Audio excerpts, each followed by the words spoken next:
After being used and betrayed over and over again, this high school boy stopped trusting girls completely. Every girl who approached him seemed to want the same thing. Not him, but his handsome older brother. So after getting hurt too many times, he made a promise to himself: never trust a girl again. But just when he thought he'd figured them all out, the prettiest girl in his class suddenly started talking to him every day. At first, he was sure there had to be a catch. Was she just another girl trying to get closer to his brother? Or was this the first time someone actually liked him for who he was? There are some things in this world that Uda just refuses to trust anymore. And right at the top of that list are girls. Every time he made the mistake of trusting one, it ended the same way. He got used, ignored, or disappointed. So by the time this story begins, he has already decided that trusting girls is simply not worth the trouble. At school, while most students are busy crowding around the popular and handsome Ray, Uda keeps to himself. The reason's pretty simple. Ray happens to be his older brother. Growing up with someone like that has not exactly been fun. Every girl who ever acted friendly toward Uda eventually revealed the same goal. They weren't interested in him at all. They just wanted a connection to Ray. After getting burned over and over again, Uda's developed trust issues strong enough to qualify as a full-time job. As he's walking through school, someone suddenly greets him. It's Izumi. She cheerfully wishes him good morning, and Uda quietly responds. The problem is that his response is so quiet she can't even hear it. So she greets him again and again and again. Eventually, Uda gets fed up and practically shouts his greeting back at her, insisting that he had already answered multiple times. Izumi simply smiles and accepts the answer like nothing happened. Then she casually wishes him good morning one more time, and somehow that tiny interaction completely throws Uda off balance. The worst part is that he doesn't even know why. Izumi Houjou is one of the girls in his class, and recently she has been talking to him a lot. He's cute, friendly, popular, and gets greeted by people everywhere she goes. In Uda's mind, that only makes her more suspicious. Someone like her should obviously be interested in someone like Ray, not him. That's the only explanation he can come up with. Then she suddenly leans closer and asks what kind of bread he likes. Caught completely off guard, Uda blurts out that he likes melon bread. Izumi immediately tells him he should check the cafeteria because they're probably selling some today. Her friend agrees, then the conversation ends just as randomly as it started. Uda walks away wondering what exactly her deal is. At this point, Bro is treating every conversation like a detective case. Later that day, during gym class, Izumi ends up playing basketball. Some of Uda's classmates start talking about how cute she is and ask what he thinks about her. The question catches him completely off guard. The boys continue praising her, mentioning her grades, her personality, and especially how mysterious she is. Meanwhile, Izumi attempts a play on the court but completely misses a shot. Oddly enough, she looks incredibly satisfied afterward. The other boys immediately declared that even missing was cute. Uda just stands there wondering if everyone else watched a different game than he did. After the match, one of the students notices Uda looking in Hizumi's direction and accuses him of watching her. He immediately denies it as loudly as possible. Unfortunately for him, Izumi happens to be nearby. She wipes her face with a towel, glances over, and smiles. The boys around Uda instantly freeze. Then she walks away. His friends immediately start whispering that she was definitely looking at him. Uda has absolutely no idea what is happening anymore. As school ends, he finds himself thinking about Izumi again. The more he thinks about it, the stranger it gets. Despite constantly approaching him, she has never once brought up his older brother. That realization leads him down a dangerous path. For a brief moment, Uda wonders if she might actually like him. His imagination immediately starts running wild before reality hits him in the face when a crowd of girls rushes through the hallway screaming for Ray. Uda watches as Izumi stands near his brother holding out a notebook. The sight instantly convinces him that his original theory was correct. There it is, case closed. Obviously, she was after Ray all along. At least that's what Uda tells himself. Before you can think much further, the crowd surrounding his brother surges forward and knocks him straight to the floor. As he lies there, he remembers countless moments from his past when girls approached him only because they wanted access to Ray. Those memories are exactly why he refuses to trust anyone now. Then someone kneels down beside him. It's Izumi. Instead of chasing after Ray with everyone else, she's standing right there in front of of Uda, offering him a handkerchief and asking if he's okay. Uda stares at her in disbelief. The rest of the girls are still following his brother, but Izumi hasn't moved. Finally, unable to understand it anymore, he asks why she's still here instead of going after Rei. Izumi looks genuinely confused by the question. Then she simply explains that she stayed because she found him first. That's it. No complicated explanation, no hidden motive, just that. She tells him to take the handkerchief, and after awkwardly thanking her, Uda finally accepts it. Before leaving, Izumi reminds him that it's her favorite handkerchief and she expects it back. Meanwhile, Uda's brain is completely overheating. No matter what happened, he refuses to believe she could actually be interested in him. Absolutely not. No chance. Impossible. So naturally, he spends the next several minutes panicking about it. The following morning, Izumi is right back to greeting him as if nothing happened. This time, she corners him near his locker and asks for his zodiac sign. Uda answers that he's a Virgo and asks why she wants to know. Without warning, Izumi suddenly grabs his necktie. Uda nearly jumps out of his skin. A second later, she removes the tie entirely and hands it off to someone nearby. Before Uda can process what just happened, Urana arrives and excitedly explains that Virgos are supposedly unlucky today, and that dark green is their unlucky color. Since Uda's tie happens to be dark green, Izumi decided it had to go. Just like that. No further explanation. She simply trusted the horoscope enough to attack a man's tie before first period. Uda has absolutely no idea how to react. Eventually, he puts the tie back on anyway, dismisses the whole horoscope thing, and continues his day. His luck immediately falls apart. He gets hit by a flying object, splashed with water, and caught in yet another crowd stampede caused by girls chasing after Rei. At this point, the universe is not helping his argument. By the time class starts, Uda looks completely exhausted. While complaining about his terrible luck, Izumi notices Nutabai playing with the small weather charm. When she accidentally knocks it off the desk, Uda assumes it's probably one of her lucky items and rushes to return it. Unfortunately, his timing is terrible. While running toward her, he slips and crashes directly into her back. The apology leaves his mouth before his brain even catches up. Then things somehow get even worse when another crowd of girls comes charging through the hallway after Rei. To avoid getting flattened, Uda and Izumi end up pressed against the wall together while the human stampede rushes past them. Afterward, Izumi casually points out that he'd probably gotten trampled if she hadn't been there. Then she tells him to look at her hair. Confused, Uda does exactly that. Izumi points out the blue highlights and proudly declares that blue is his lucky color today. Uda is left completely speechless. Meanwhile, when he finally brings up the weather charm, Izumi casually admits it wasn't even a lucky item. At that point, Uda gives up trying to understand her. Back in the classroom, Izumi is sitting in his seat. Rather than moving immediately, she casually suggests they share the seat together. Uda's entire system crashes. He immediately refuses while trying desperately to keep his composure. Meanwhile, everyone else acts like this is perfectly normal. As classes continue, Izumi keeps finding reasons to hover around him. Whether she's watching him write in his notebook or casually showing up nearby, she seems unusually interested in whatever he's doing. Uda, however, remains committed to his theory that she's somehow trying to get closer to Rei. The evidence supporting that theory is currently running on fumes, but he's sticking with it. Then disaster strikes. A math quiz. Uda completely forgot about it. When the results come back, the damage is catastrophic. 5 points out of 50. Not 15, not 25, 5. The teacher immediately announces that students with scores of 10 or below will have to take a makeup test. Uda's soul practically leaves his body. While his friends head off to the arcade after school, Uda decides he has no choice but to study. He eventually ends up in the library, hoping a change of scenery will help him understand the material. It doesn't. The math problems remain just as confusing as before. Then someone points out a mistake in his work. Uda nearly shouts loud enough to wake the entire library before realizing it's Izumi standing beside him. Apparently, she's actually there to study too, which completely destroys the image Uda had in his head of her spending afternoons at trendy cafes, taking perfect photos. As he tries to focus on his work again, he notices that Izumi is reading a light novel with one of those ridiculously long titles that somehow take longer to say than the actual story. And with that, Uda finds himself spending yet another afternoon trying and failing to figure out what kind of person Izumi really is. The moment Uda notices Izumi's light novel, he ends up staring a little too long. Unfortunately, she catches him immediately and asks what he's looking at. Uda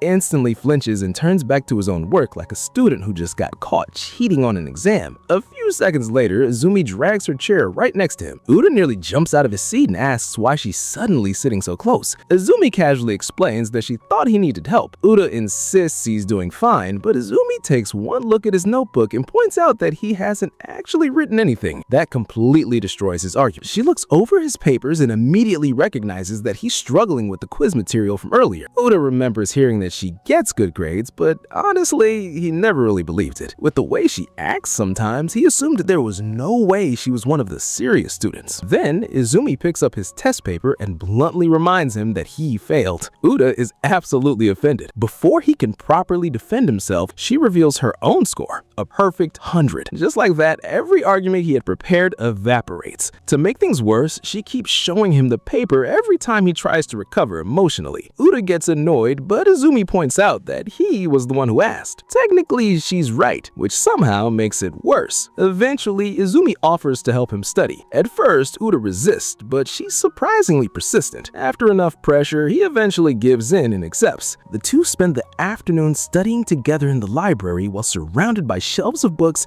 and complete silence. As the session continues, Izumi quickly realizes that Uda isn't actually learning the material. He's just memorizing answers and hoping for the best. The moment she points that out, Uda knows he's been caught again. Still, with her help, he manages to make real progress. Before he realizes it, hours have passed. When he finally looks up from his work, it's already late. As he turns towards Izumi, he notices her sitting quietly beside him. For a second, he completely freezes. Trying to calm himself down, Uda asks if she's finished. He mentions that he still wants her to check one of his answers. Izumi casually tells him that she finished a long time ago. That answer immediately raises another question. If she finished a long time ago, why was she still here? Before Uda can figure it out, Izumi scoots even closer to look over his work. She confirms that his answer is correct. Unfortunately, Uda's brain has completely stopped focusing on math. He's far too aware of how close she is. A moment later, Izumi checks her phone and announces that her mother just got home. Then she casually leaves. Meanwhile, Uda remains frozen in place long enough for a staff member to eventually notice that he's still sitting there. The next day, all that studying pays off. Uda scores perfectly on the makeup test. For once, life actually gives him a win. After school, he heads to a grocery store to buy ingredients. While looking at the prices, he immediately starts complaining about how expensive vegetables have become. At this point, cabbage is starting to feel like a luxury item. As he's shopping, a familiar face suddenly appears beside him. It's Izumi. Again! At this point, she has mastered the art of spawning directly next to him. Uda nearly shouts in surprise when he sees her. Izumi simply asks if he's shopping too. While talking, Uda notices she's dressed casually instead of her school uniform. The different look catches him off guard, and for the brief moment, he finds himself thinking she's actually pretty cute. The realization immediately sends him into panic mode. Things get even worse when Izumi looks inside his shopping basket and discovers it's packed with snacks. Uda instantly regrets every decision that led to this moment. The two compare shopping lists, and that's when Uda notices something strange. Izumi's basket barely matches her list at all. She was supposed to be buying vegetables, meat, and soup ingredients, but somehow most of her money has already disappeared into snacks. Uda immediately starts lecturing her. According to him, snacks come after the important groceries, not before. Izumi stares sadly at her chocolates, like she's being forced to abandon a lifelong dream. Eventually, Uda ends up helping her shop properly. He points out cheaper options, organizes the purchases,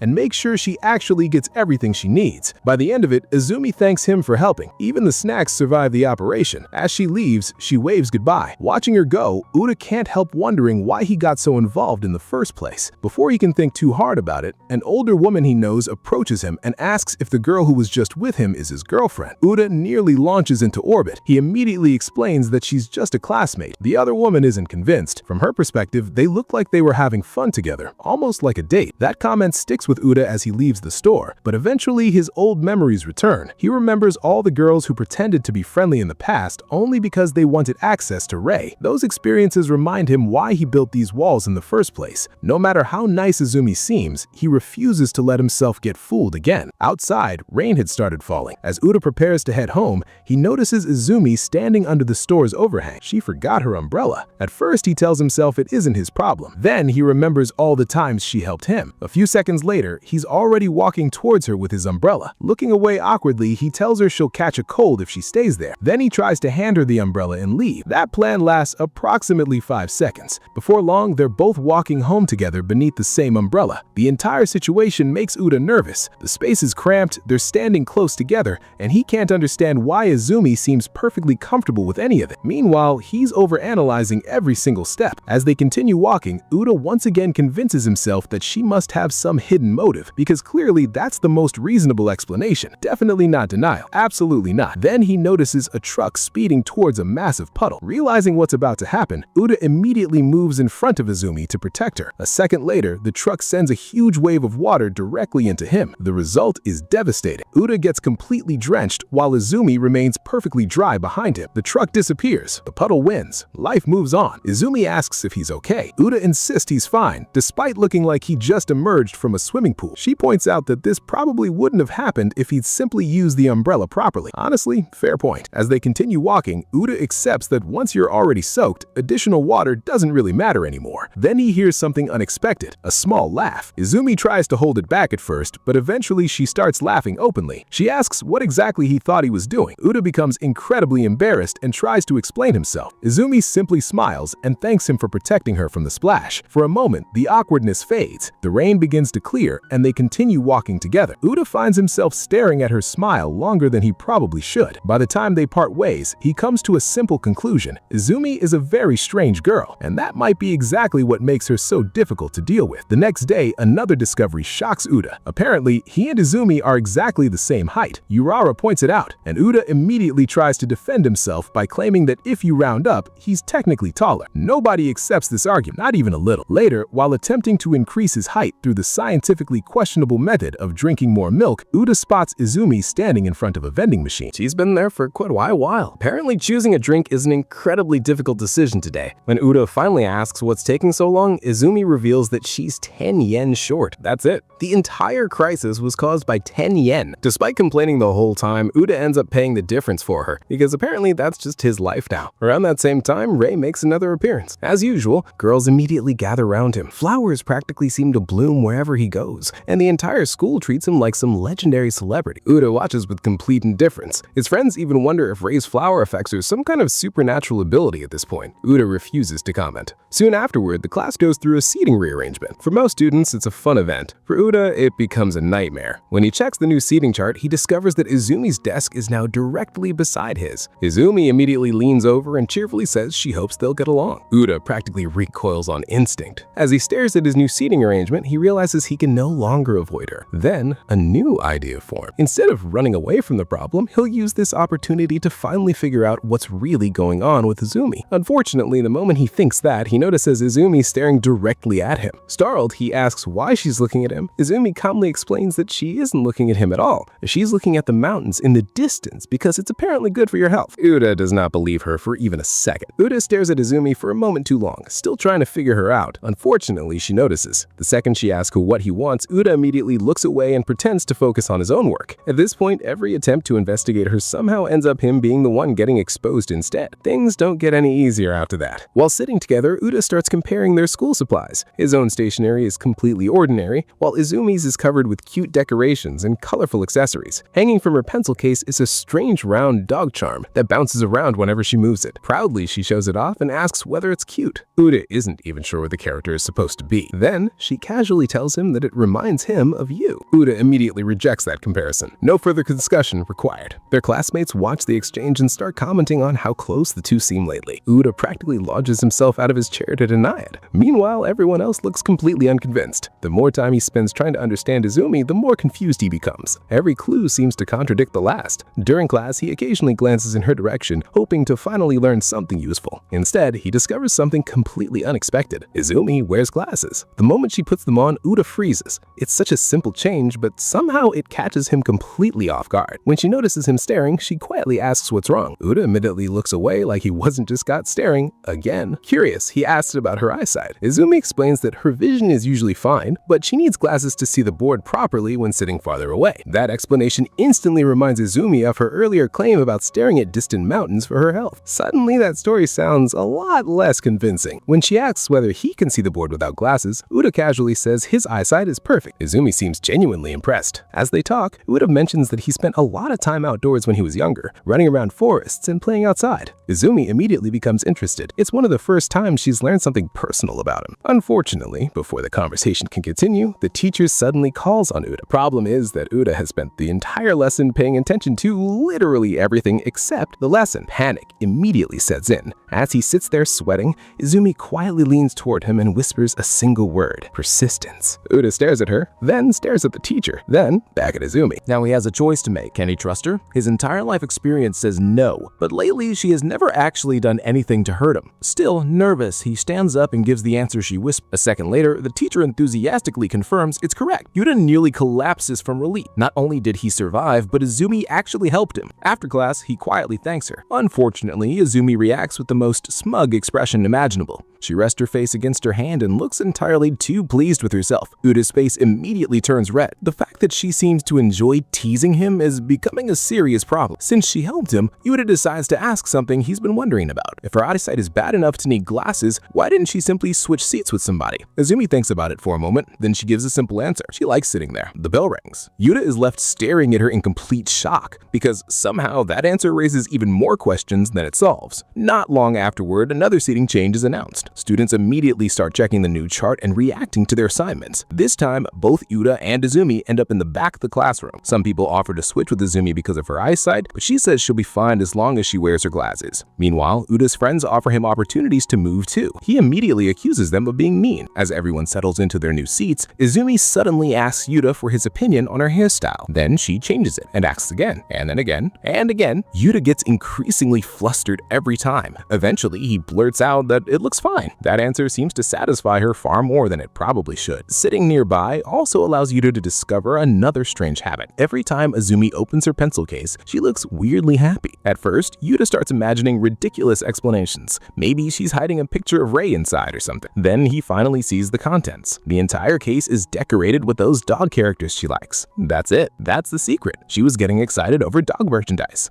Uda honestly doesn't know what to do with that information. Around the same time, another student asks Morikawa why she seems not interested in chasing after Rei like everyone else. Her answer completely surprises Uda. Morikawa but casually says she's not interested and that she likes herself more than she likes Rei. The confidence behind that statement catches him off guard. For someone who constantly expects girls to revolve around his brother, hearing that feels oddly refreshing. For once, he doesn't feel suspicious, just impressed. Soon afterward, the class heads out on an outdoor learning trip. Students fill the buses, admire the scenery, and prepare for a day surrounded by nature. Urata immediately starts a card game to decide everyone's responsibilities for making curry later. The roles are simple. The winners get assigned to cooking. The losers get assigned to hauling firewood. Nobody wants firewood duty. Absolutely nobody. As a result, everyone becomes absurdly competitive over a simple card game. Uda especially refuses to lose. Unfortunately, life has other plans. When the results are finalized, Uda finishes dead last. Izumi finishes second to last, which means both of them get assigned to firewood duty. While the rest of the group happily prepares ingredients, Uda and Izumi are stuck hauling heavy logs through the forest. Uda immediately complains about the situation. Izumi simply explains that they lost fair and square. The work turns out to be far harder than expected. Carrying logs uphill is exhausting, and Uda quickly notices that Izumi is struggling. She's wobbling under the weight and looks like she's one bad step away from surrendering completely. At one point, she drops logs and acts as though the mission is complete. The problem is they've barely made it halfway. Uda can't even be angry anymore. He's too busy wondering how someone can be this bad at physical labor. As they continue, another classmate stops by to check on them. Everyone praises her kindness, calling her one of the most popular girls in class. A moment later, Izui suddenly appears right beside Uda, out of nowhere. Naturally, he nearly has a heart attack. Seeing how much she's struggling, Uda eventually reaches over and takes some of her logs. He immediately starts awkwardly explaining himself as though helping someone requires a formal defense statement. Izumi simply points out that the curry will disappear if they take too long. As they continue walking, she quietly tells him that he's a nice guy. Uda immediately asks who told her that. Izumi just smiles and thanks him, and somehow that simple response leaves him completely defeated. defenseless. When they finally return to the cooking area, they're greeted by a horrifying sight. The curry is dead, or at least it looks dead. Inside the pot is a dark, bubbling disaster filled with ingredients that absolutely should not be together. Chocolate, yogurt, even an entire apple. The group nervously explains that this monstrosity was supposed to be curry. Yuta tastes it. Instant regret. His reaction tells everyone everything they need to know. Meanwhile, Izumi sits nearby eating snacks like she's watching a documentary, completely unbothered. Realizing somebody has to save the meal, Yuta takes charge. He starts assigning tasks, organizing ingredients, and directing everyone around. Within minutes, he's basically become the head chef of the operation. The others quickly notice that he actually knows what he's doing.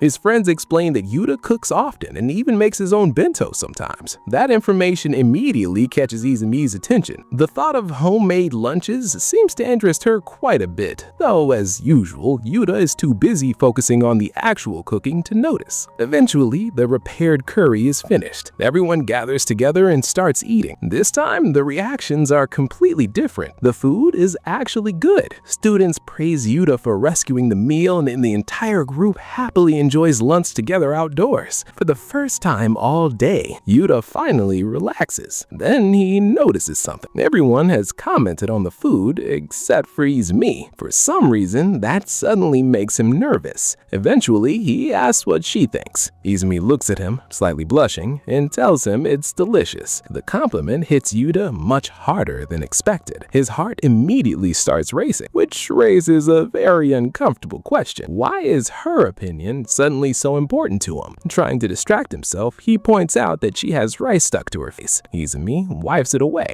A few seconds later, she somehow manages to get even more rice stuck there. And just like that, Yuta's attempt to act normal completely falls apart again. Just as everyone is finishing their curry, a sudden announcement echoes to the speakers calling the students' attention. Their instructor announces the start of a special recreation event, and the entire pavilion immediately becomes lively. Urara excitedly reveals that it's going to be a mountain-themed treasure hunt. Yuta is caught off guard by the idea, while Izumi seems far more interested in getting his second serve of curry than searching for treasure. Still, before long, everyone is preparing for what promises to be a big adventure. As the treasure hunt begins, Yuta can't help but remembering how this whole situation started earlier on the bus ride. During the card game that assigned everyone's roles, he had desperately tried to avoid finishing last. At one point, he became completely focused on beating Izumi. The two stared at each other across their cards, while Urara enthusiastically cheered them on. When it became Izumi's turn, Yuta was secretly holding the joker and doing everything possible to trick her into taking it. He put on the most suspiciously cheerful face imaginable, convinced his acting skills were flawless. Unfortunately, Takakabiya immediately realized what he was trying to do. Eventually, Yuna became so confident that Izumi was holding the joker that he aggressively reached for one of her cards. The problem was that Izumi refused to let go. What followed was less of a card game and more of a tug-of-war match. After finally pulling the card free, Yuta celebrated his victory before looking down and discovering that he had grabbed the joker himself. The realization hit him instantly. He had played himself. Meanwhile, Izumi sat there looking completely satisfied with the outcome. Now, standing at the treasure hunt starting point, the groups receive maps and instructions. The goal is to solve a riddle scattered throughout the mountain and follow the correct route to the treasure. Several students immediately start talking about winning 1,000,000 yen. Uzada is not convinced the prize is actually going to be that good. As the hunt begins, everyone rushes ahead with enthusiasm. Everyone except Izumi. When Uzada asks whether she's coming, she slowly shuffles forward at a pace that can barely be classified as movement and calmly claims that she is already walking. Soon the group reaches their first puzzle. A riddle about their teacher presents two possible paths. One leads towards wrestling, the other towards bowling. Everyone immediately gets stuck. Uzada has no idea which answer is correct. Meanwhile, several teammates start treating him like he's supposed to solve it because the imaginary 1,000,000 yen is apparently his responsibility now. Before he can protest, Izumi steps forward and points towards the bowling path. When everyone asks how she knows, she casually explains that their teacher once mentioned bowling as a hobby during class. The entire group is impressed, mostly because someone actually remembered something from that lesson. After the group praises her, Izumi immediately starts fishing for approval from Uzata as well. Eventually, he gives her a reluctant compliment, which seems to satisfy her far more than it should. From there, the group keeps solving puzzle after puzzle. Izumi repeatedly remembers random details from school and helps guide everyone in the right direction. Thanks to her, they continue making steady progress through the course. As the finish line gets closer, Yura suddenly notices something important. Izumi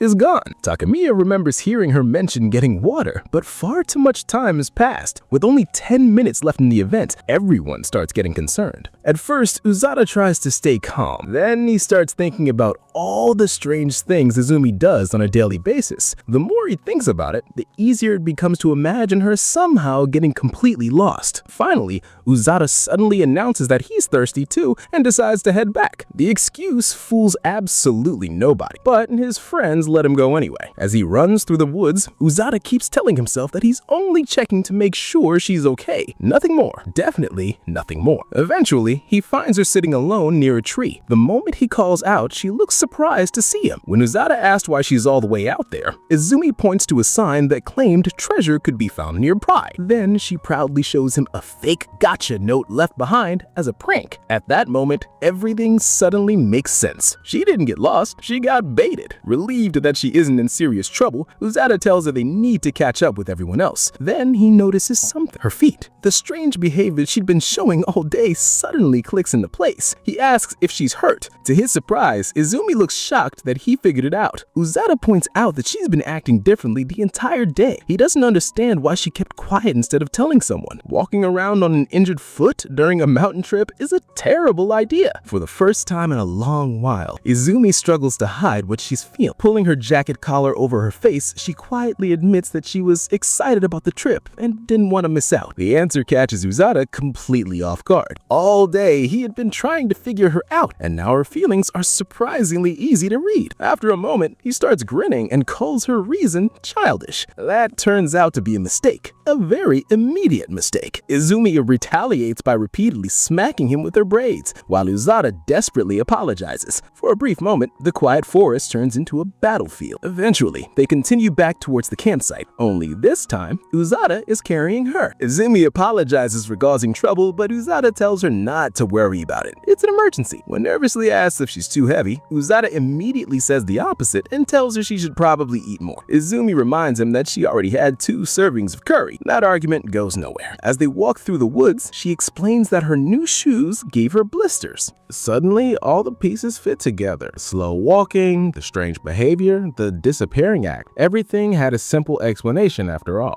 At some point, Uda casually comments that she's actually much easier to understand than he originally thought. The moment he says it, Izumi starts blushing intensely. The two continue quietly for a while before Izumi softly calls his name. Then she thanks him for coming back to find her. Hearing that, Uda can't help smiling a little. Not too long ago, he would have immediately assumed she has some hidden motive. Now, for the first time, he's starting to question whether those assumptions were ever fair in the first place. When they finally reunite with the group, everyone is relieved to see them. Their team successfully solved all the puzzles and reached the treasure. Then the prize is revealed. Not 1 million yen, not even close. The treasure consists of 10 classical problem workbooks. The group's dreams die instantly. Yurata and the others practically mourn the loss of their imaginary fortune, while Uda stares at the books with complete emotional detachment. Someone suggests that Uda should take all of them home. He immediately refuses. Then he tries to pass them to Izumi, only for her to casually reveal that she already owns a copy. Of course she does. Later, while preparing to leave, Uda finally gets a proper look at her injured foot. The blister is much worse than he expected. He immediately asks why she kept walking around without saying anything. That's when he notices something attached to her sock. Another one of those doll characters. Another one. Izumi proudly compliments his observation skills. Uda responds by saying he would have preferred not noticing it at all. The story briefly flashes back to the night before the trip. While everyone else was preparing normally,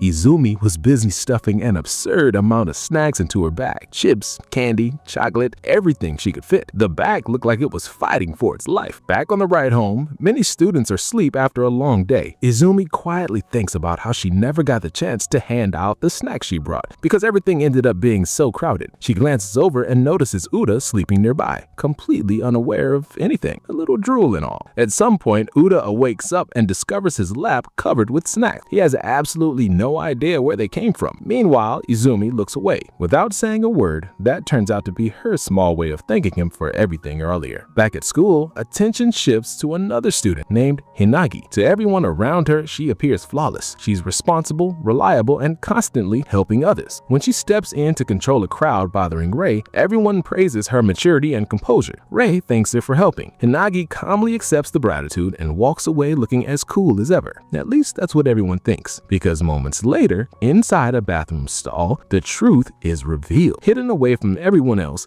Hinagi completely drops her perfect class representative act. Sitting on the floor with her notebook, she blushes furiously, thinking about Rei and replaying every tiny interaction she's ever had with. The notebook itself is packed with the detailed observations about his daily habits, schedules, and favorite locations. At this point, calling it research would be putting it generously. As she remembers seeing Rei return a bento to Uda, she becomes so excited that she can barely contain herself. Just the fact that he smiled in her direction is enough to send her into another emotional breakdown. Eventually, she reaches a conclusion. Watching from a distance is no longer enough. She wants to learn more about Rei's personal life, and unfortunately for Uda, that makes him the perfect target. The next morning, Nagi approaches Uda with her usual bright smile and cheerful attitude. To everyone watching, she looks like the friendly class representative simply checking on a classmate. In reality, she's trying to extract classified information. She offers homework help. She offers favors. She asks whether he's comfortable. She practically bends over backward trying to start conversations. Uda responds with the enthusiasm of a brick wall. Every attempt crashes and burns. No matter what she tries, he refuses to give her anything useful. Meanwhile, inside her head, Hinagi is becoming increasingly frustrated because this was supposed to be easy. Things get even worse when she notices how much time Uda and Izumi spend together. From her perspective, Izumi immediately becomes a potential rival, and so begins a completely one-sided investigation. At lunch, Hinaki quietly listens as Uda and Izumi start talking about food. The moment she hears Uda mention his homemade lunch, her hopes skyrocket. Maybe this is finally where the valuable Rei information appears. Instead, the conversation becomes entirely about Uda's leftovers, then his cooking, then side dishes, then lunch preferences. Rei never enters the discussion at all. Hinagi's suffering becomes increasingly visible. Every new topic feels like another personal attack against her investigation. She keeps waiting for Rei-related information. It never arrives. Meanwhile, Izumi ends up paying far more attention to Uda's lunch than Hinagi does. At one point, she practically starts staring at his bento, making Uda suspicious that she intends to steal it. She denies it. Her expression does not help her case. By the end of lunch, Hinagi realizes she has learned absolutely nothing useful about Rei. Instead, she somehow ended up learning more about Uda and Izumi. From her perspective, this is a complete disaster. Later, after another emotional breakdown inside a restroom stall, Inaki vows to gather better information next time. She's fully convinced that somewhere, somehow, Uda and Izumi are hiding valuable secrets about Rei. Reality is much less exciting than that. Around the same time, the story gives us a glimpse into Uda's home life. When he arrives home and announces himself, Rei casually greets him. The problem is that the legendary, perfect, school idol version of Rei is nowhere to be found. At school, Rei practically shines. Flowers seem to appear around him. Students treat him like royalty. At home, he's lounging around with messy hair, looking completely unbothered. Uda can't help but pointing out that the girls at school would probably faint if they ever saw this version of him. Rei doesn't seem concerned in the slightest. Back at school, Uda and Izumi continue discussing food. Tamagoyaki, octopus sausages, bacon-wrapped vegetables. Every suggestion immediately gets Izumi's approval. Eventually, Uda gets suspicious and asks whether she's simply hungry. Izumi immediately admits that she is. Mystery solved. Not long afterward, the school holds a campus-wide cleaning day. Uda's class gets assigned weed-pulling duty behind the school. Naturally, nobody's thrilled about it. During the cleanup, Hinagi suddenly appears and offers to help Uda carry his bag of weeds. She enthusiastically claims they're friends. Uda is completely unaware when this friendship supposedly started. To everyone else, Hinagi once again looks incredibly kind and helpful. Meanwhile, Uda is standing there wondering what exactly she's trying to accomplish. After cleaning ends, Hinagi sits at her desk feeling exhausted, not from the physical work, from the fact that she still hasn't extracted a single useful detail about Rei. That's when she develops a new strategy, Operation Friendship. If direct information gathering doesn't work, she'll slowly build trust first. Surely nothing can go wrong.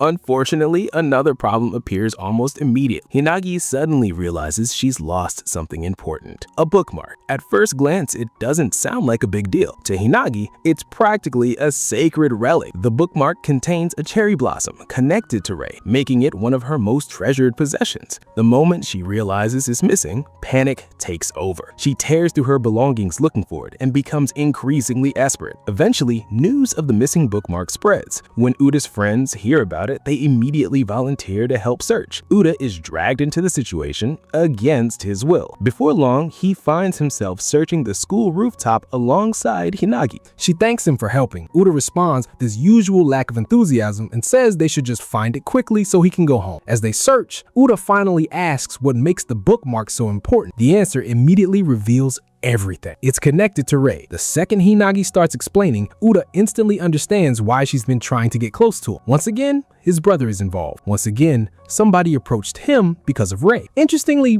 Uda doesn't seem angry, just resigned. He's seen this happen too many times before. When Hinagi explains the bookmark's origin, the story turns out to be much simpler than Uda expected. Rei didn't exactly give her a gift. He once removed the cherry blossom petal that landed on her head. Hinagi preserved it and turned it into a bookmark. Uda immediately questions whether that even counts as a gift. Hinagi is not interested in hearing that argument. As their conversation continues, Hinagi finally admits something to herself. She genuinely loves Rei. Feeling embarrassed, she apologizes for dragging Uda into her problems and says she'll continue searching on her own. At first, Uda tells himself that none of this has anything to do with him. Then he notices something, a sound coming from a trash storage area. And despite claiming he doesn't owe her anything, he heads over to investigate. Meanwhile, Hinagi continues searching elsewhere with her friends. One of them points out that they've checked nearly every location except the area where they were pulling weeds earlier. Eventually, Hinagi discovers Uda digging through trash bags. She can't believe he's actually going this far. When she asks why he's helping, Uda simply says that the bookmark is important to her. That's reason enough. Hearing that makes Hinagi stop and think, because the more she reflects on her own behavior,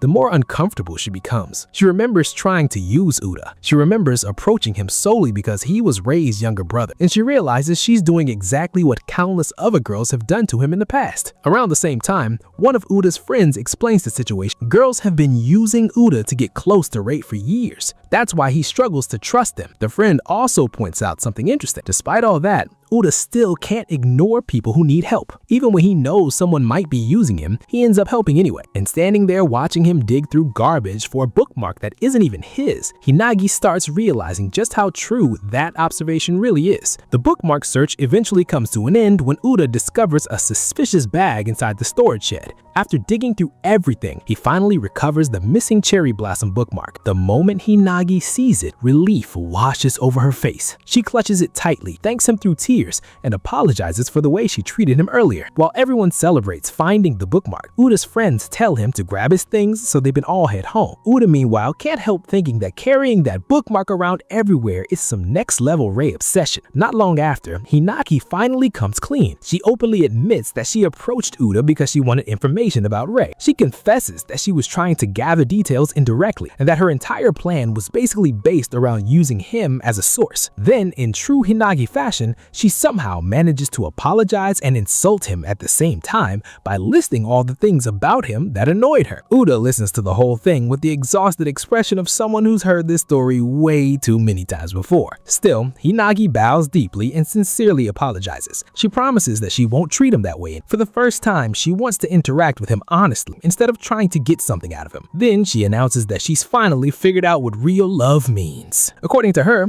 if she truly cares about Rei, she should learn about him herself instead of using shortcuts. Feeling proud of her personal growth, she suggests that she and Uda become real friends. Uda immediately rejects the offer. No hesitation, no consideration, just a loud and direct no. Hinagi is completely offended. From her perspective, they just had a heartfelt moment. From Uda's perspective, trust doesn't magically appear because someone gives a nice speech. The two continue arguing all the way home. During the conversation, Hinagi casually points out that if Uda showed his kinder side more often, girls might actually like him. She quickly adds that he still wouldn't be as popular as Rei. Naturally, Uda is annoyed. Eventually, Hinagi brings up someone else, Izumi. She asks whether Uda's distrust also applies to her. The question lands like a critical hit. Uda immediately starts stumbling over his words. His face heats up, his thoughts spiral out of control, and before long, he's walking away while internally repeating the same conclusion he's been reaching for weeks now. Izumi is a complete mystery. Watching his reaction, Hinagi becomes suspiciously amused. Then she smacks him on the back and starts calling him her little brother-in-law. Uda nearly explodes from confusion when Hinagi shows him a small mascot toy called Buno Motivation. Uda has never seen it before. Hinagi explains that she got it from a gacha machine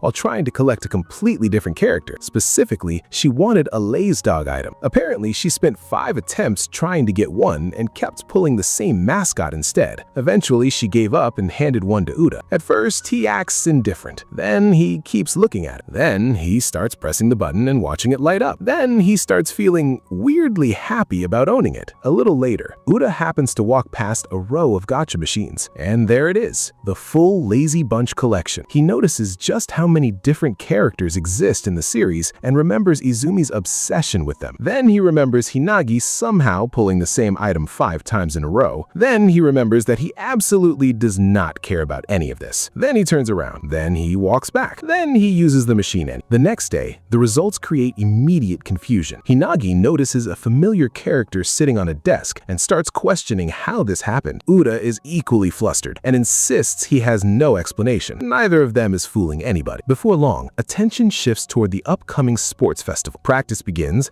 and students gather on the field to prepare for various events. During a sprint drill, Uda absolutely dominates the competition. His classmates are stunned by how fast he is. Nearby, Izumi is relaxing in a patch of shade. Well, mostly shade. Part of her is still sitting directly in the sun. When Uda points out a much better shaded area nearby, Izumi explains that she didn't want to move because there were flowers in the way. She didn't want to step on them, and she was also too lazy to relocate. Somehow, both explanations coexist peacefully. Uda honestly doesn't know what to do with that information. The conversation turns toward running, and Uda casually admits that he enjoys it. Before they can continue, Hinagi suddenly appears with official business. She explains that the class needs a representative for a mixed grade relay race, and that everyone has already agreed Uda should do it. Uda immediately wonders when this decision was made without him. Still, since he doesn't really have a reason to refuse, he agrees. That decision lasts about 5 seconds, because the moment he hears that Rei will also be participating in the relay, his entire attitude changes. Suddenly, people start talking about a showdown between the Tono brothers, a race between the younger brother and the perfect older brother. Exactly the kind of comparison Uda hates most. Without another word, he shuts the conversation down and walks away. Hinagi gets stuck behind and shouts after him while continuing to call him little brother-in-law. Uda ignores all of it. As he walks through the halls later that day, he starts thinking about why the relay bothers him so much. At first, he tells himself it's because Rei is better than him, but the more he reflects, the more he realizes the issue runs deeper than that. Growing up, Rei always seemed to excel at everything: sports, academics, popularity. Anything he touched seemed to work out. Meanwhile, Uda constantly found himself finishing second. Adults would praise him for trying his best against his brother, but those compliments never felt satisfying. Eventually, he stopped competing altogether because losing felt inevitable. Now he finally understands what he's actually afraid of. It's not losing, it's being compared. Not long afterward, Rei unexpectedly approaches him and suggests they walk home together. For a brief moment, it feels like old time, but the surrounding students immediately start noticing them. They start comparing them, talking about them, looking at them as brothers. The pressure becomes too much. Yuta quickly makes an excuse and runs away before Rei can say anything else. His brother's left standing there completely confused. As Yuta rushes off, he ends up tripping over a rock and crashing onto the ground. And just like that, his dramatic escape ends in complete humiliation. Lying there, he starts questioning why he always runs away from things. Then he hears a familiar voice, Izumi. Of course it's Izumi. She crouches beside him and asks if he's okay. Yuta is immediately horrified by the fact that she witnessed his spectacular failure. Trying to recover what little dignity remains, he claims he's fine. Izumi then casually reveals that she once tripped in the exact same spot and actually likes sitting there because it's comfortable. That somehow makes the situation even weirder. Yuta rolls around in embarrassment while she continues reviewing the location like she's writing a travel guide. Eventually, they sit together and enjoy the breeze from a nearby fan while watching sports festival practice. For a while, things are surprisingly peaceful. They start talking about the festival events. Izumi mentions the bread eating race, and Yuta immediately points out that she seems far too excited about the bread part. She explains that she actually lost a game of rock, paper, scissors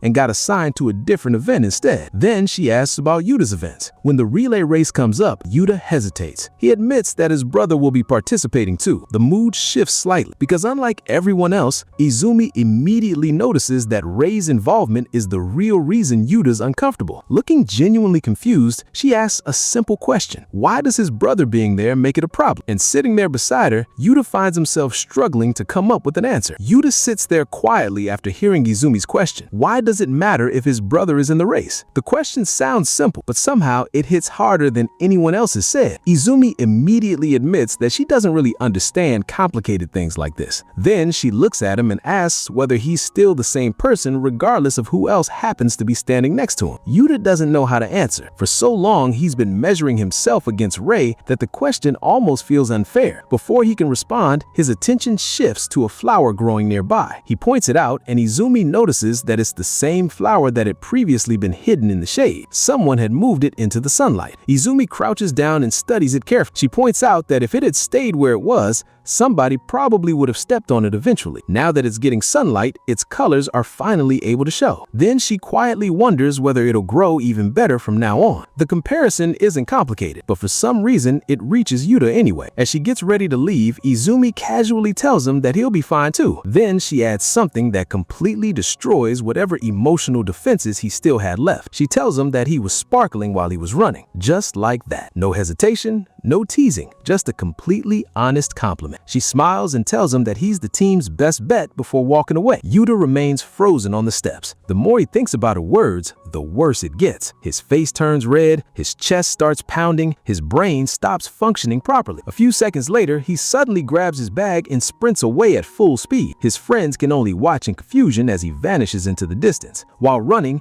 Yuta desperately tries to convince himself that Izumi probably didn't mean anything special by it. She was probably just being nice. Probably, maybe, hopefully. The problem is that he wants to believe her. He wants to believe what she said about him, and realizing that makes him even more confused. Not long afterward, the relay registration becomes official. Uta's name is listed as the second runner for the pink team. Meanwhile, the rumor that Izumi is interested in Rei somehow finds its way back into conversation. When Uta brings it up, Izumi casually comments that the rumor has a nice ringing to it. Then she immediately asks who exactly they're talking about. Uta walks away even more confused than before. Around this time, the story flashes back to something that happened a few days earlier. Uta finally returns the handkerchief Izumi lent him when he got knocked down in the hallway, only he doesn't just hand it back. He carefully wraps it inside a protective plastic case first. Izumi is surprised. When Uta reminds her that she said it was her favorite handkerchief, she immediately decides she's going to keep it inside the case for a while. Uta points out that doing that defeats the entire purpose of owning a handkerchief. Izumi ignores this perfectly reasonable argument. As sports festival preparations continue, another funny situation unfolds. Students notice Izumi standing near the gym and staring through the fence. The volleyball players immediately start imagining all sorts of scenarios. Maybe she's watching one of them. Maybe she secretly likes someone on the team. Maybe this is the beginning of a romance story. The truth is much simpler. She's just standing there because the breeze feels nice. That's it. Meanwhile, her accidental appearance somehow boosts the morale of the entire volleyball team. Those poor guys never learn the truth. Soon, students start changing into their sports festival outfits. Izumi and Hanagi appear in their cheer uniforms, instantly drawing attention from everyone around them. Then Izumi walks over and directly asks Uta what he thinks. The moment she strikes a pose, Uta's brain starts malfunctioning again. His response is basically a desperate attempt to survive the conversation. Naturally, his friends notice, naturally they tease him, and naturally, Uta handles it terribly. One of them even suggests that Izumi should cheer for him during the relay race. Uta immediately rejects it with enough force to make everyone suspicious. Before long, sports festival day finally arrives. The entire school gathers on the grounds and excitement fills the air. As the opening ceremony begins, Uda reflects on why he ultimately decided to participate in the relay. The answer is surprisingly simple. It was because of what Izumi told him. The memory of her saying he was sparkling hasn't left his head. Unfortunately, neither has the effect it had on his heart. Every time he sees her, his pulse starts racing. When she looks at him and smiles, things get even worse. His friends immediately notice that something is wrong. Uda insists he's fine. Nobody believes him. Since his race isn't until later, he spends part of the festival wandering around. At one point, he notices a bizarre line of students waiting to take photos with a cardboard cutout of Rei, because apparently even a cardboard version of his brother attracts fans. Nearby, Izumi is struggling during the ball toss event. Rather than throwing balls one at a time, she attempts to carry an entire pile at once. The result is exactly what you'd expect. Uda immediately starts yelling that the game doesn't work that way. Somebody else gets hit by falling balls, chaos follows. Just another normal day around Izumi. A little later, Uda accidentally bumps into a large, unfamiliar man. The guy grabs him for a second before apologizing and moving on. The interaction is strange enough for Uda to wonder whether he's a parent visiting a festival. Then he hears an even more familiar voice, his parents. Both of them have come to watch the festival and support their sons. According to them, getting their Rei is impossible because of the massive crowd surrounding him, so they came looking for Uda instead. His father casually points out that Uda is easier to approach because nobody's crowding around him. Uda immediately takes psychic damage from that statement. Before he can recover, Izumi arrives, and things somehow get worse. Uda's parents instantly become interested, very interested. Izumi politely introduces herself. His parents introduce themselves. Then his mother starts telling embarrassing stories. She explains that Uda doesn't talk to girls much. She explains that he usually spends all his time with boys. She basically launches a full presentation. Uda desperately tries to shut everything down. It doesn't work. The situation becomes even more dangerous when Izumi starts listing examples of Uda helping her. The umbrella, the field trip, everything else he's done. Then she calmly tells his parents that she knows how kind he really is. For a moment, both parents simply stare at her. Uda wishes the ground would open and swallow him whole. His mother ends up inviting Izumi to visit their house someday. His parents then announce that they'd be happy if the two remained close friends. Izumi agrees without hesitation. By the time his parents finally leave, Uda has completely lost control of this situation, and once again his heart refuses to calm down. As the festival continues, attention shifts over to Rei. While preparing for the relay, he learns that Uda will also be participating. Unlike everyone else, Rei doesn't treat it as a joke. Instead, he looks genuinely happy. He remembers the days when Uda used to challenge him seriously and realizes that his younger brother is finally motivated again. In fact, Rei admits something surprising to himself. If Uda truly gives it everything he's got, there's a chance he could actually lose. That possibility doesn't upset him. It excites him. Meanwhile, Uda is busy panicking for completely different reasons.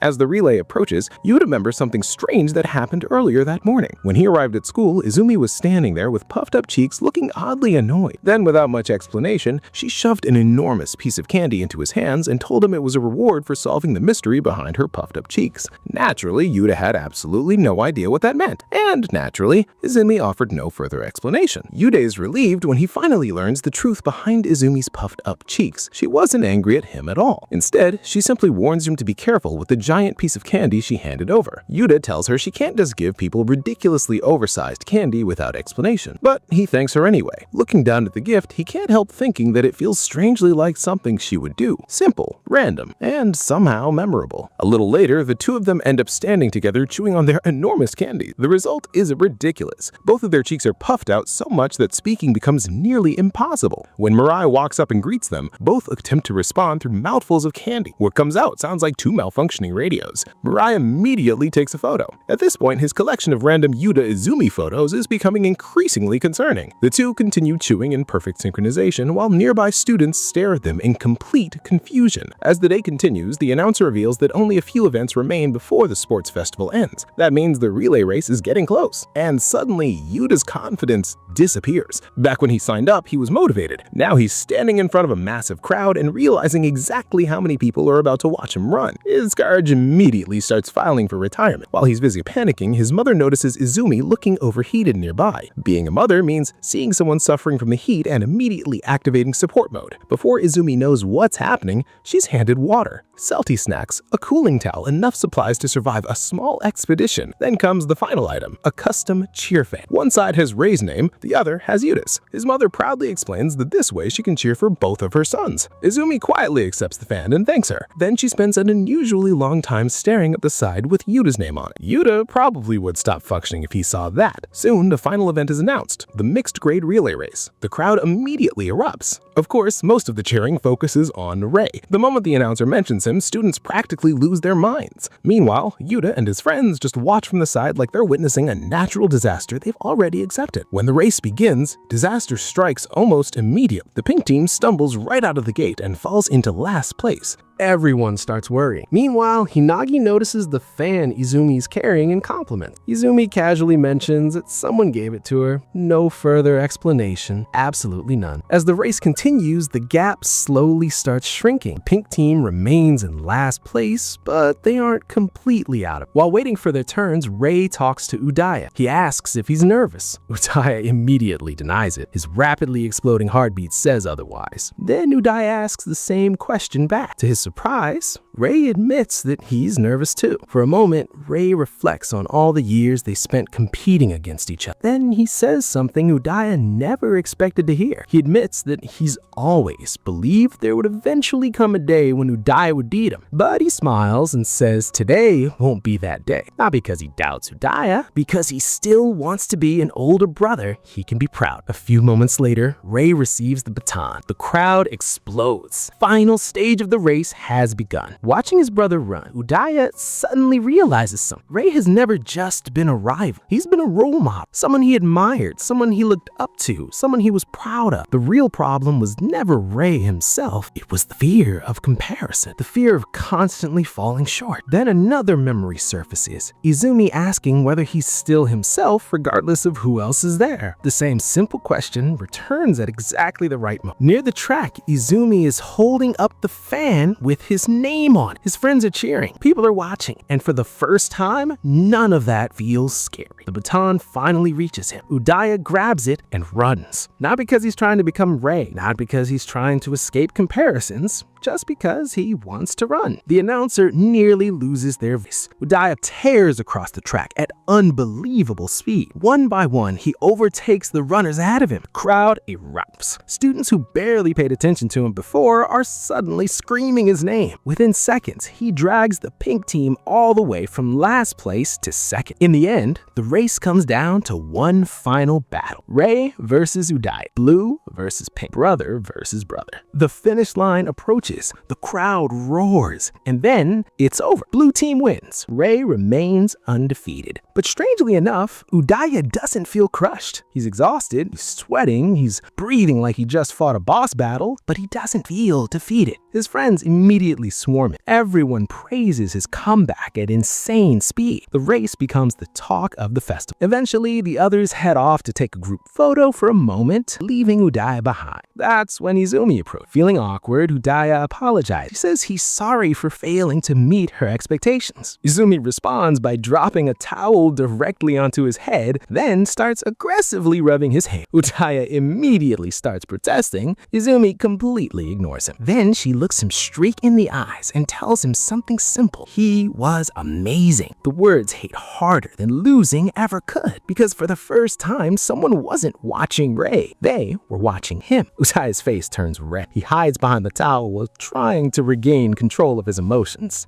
Unfortunately, he gets no time to recover. A second later, Rei appears and practically throws himself onto Udaya. The race apparently put him in a fantastic mood. He declares that it was the most fun he'd had in ages and immediately starts talking about having another rematch someday. Udaya complains about the heat while trying to escape his brother's grip. Then Rei casually glances toward Izumi and everything clicks. A knowing grin spreads across his face. According to Rei, the reason Udaya pushed himself so hard today is because of her. Udaya immediately demands to know what he's thinking. Rei just laughs, which somehow makes things much worse. After the festival, life returns to normal, or at least it tries to. One day, Urawa shows Izumi a ridiculously long drink name on her phone and asks if it looks good. The drink's name is so complicated that Izumi can't pronounce it properly. This creates a new problem. She wants the drink, but she can't order the drink. So naturally, she starts using Udaya as practice. For several minutes, Uda is forced to listen as she repeatedly attempts to pronounce the name. Each attempt somehow gets worse. Eventually, he starts wondering whether he accidentally got hired as a barista. When classes resume, something unexpected happens. Girls suddenly start approaching Uda. They're impressed by his relay performance. They tell him he looked cool. Some even seem genuinely interested in talking to him. For a brief moment, it almost looks like Uda's popularity has finally arrived. Takamiya certainly thinks so. Unfortunately, reality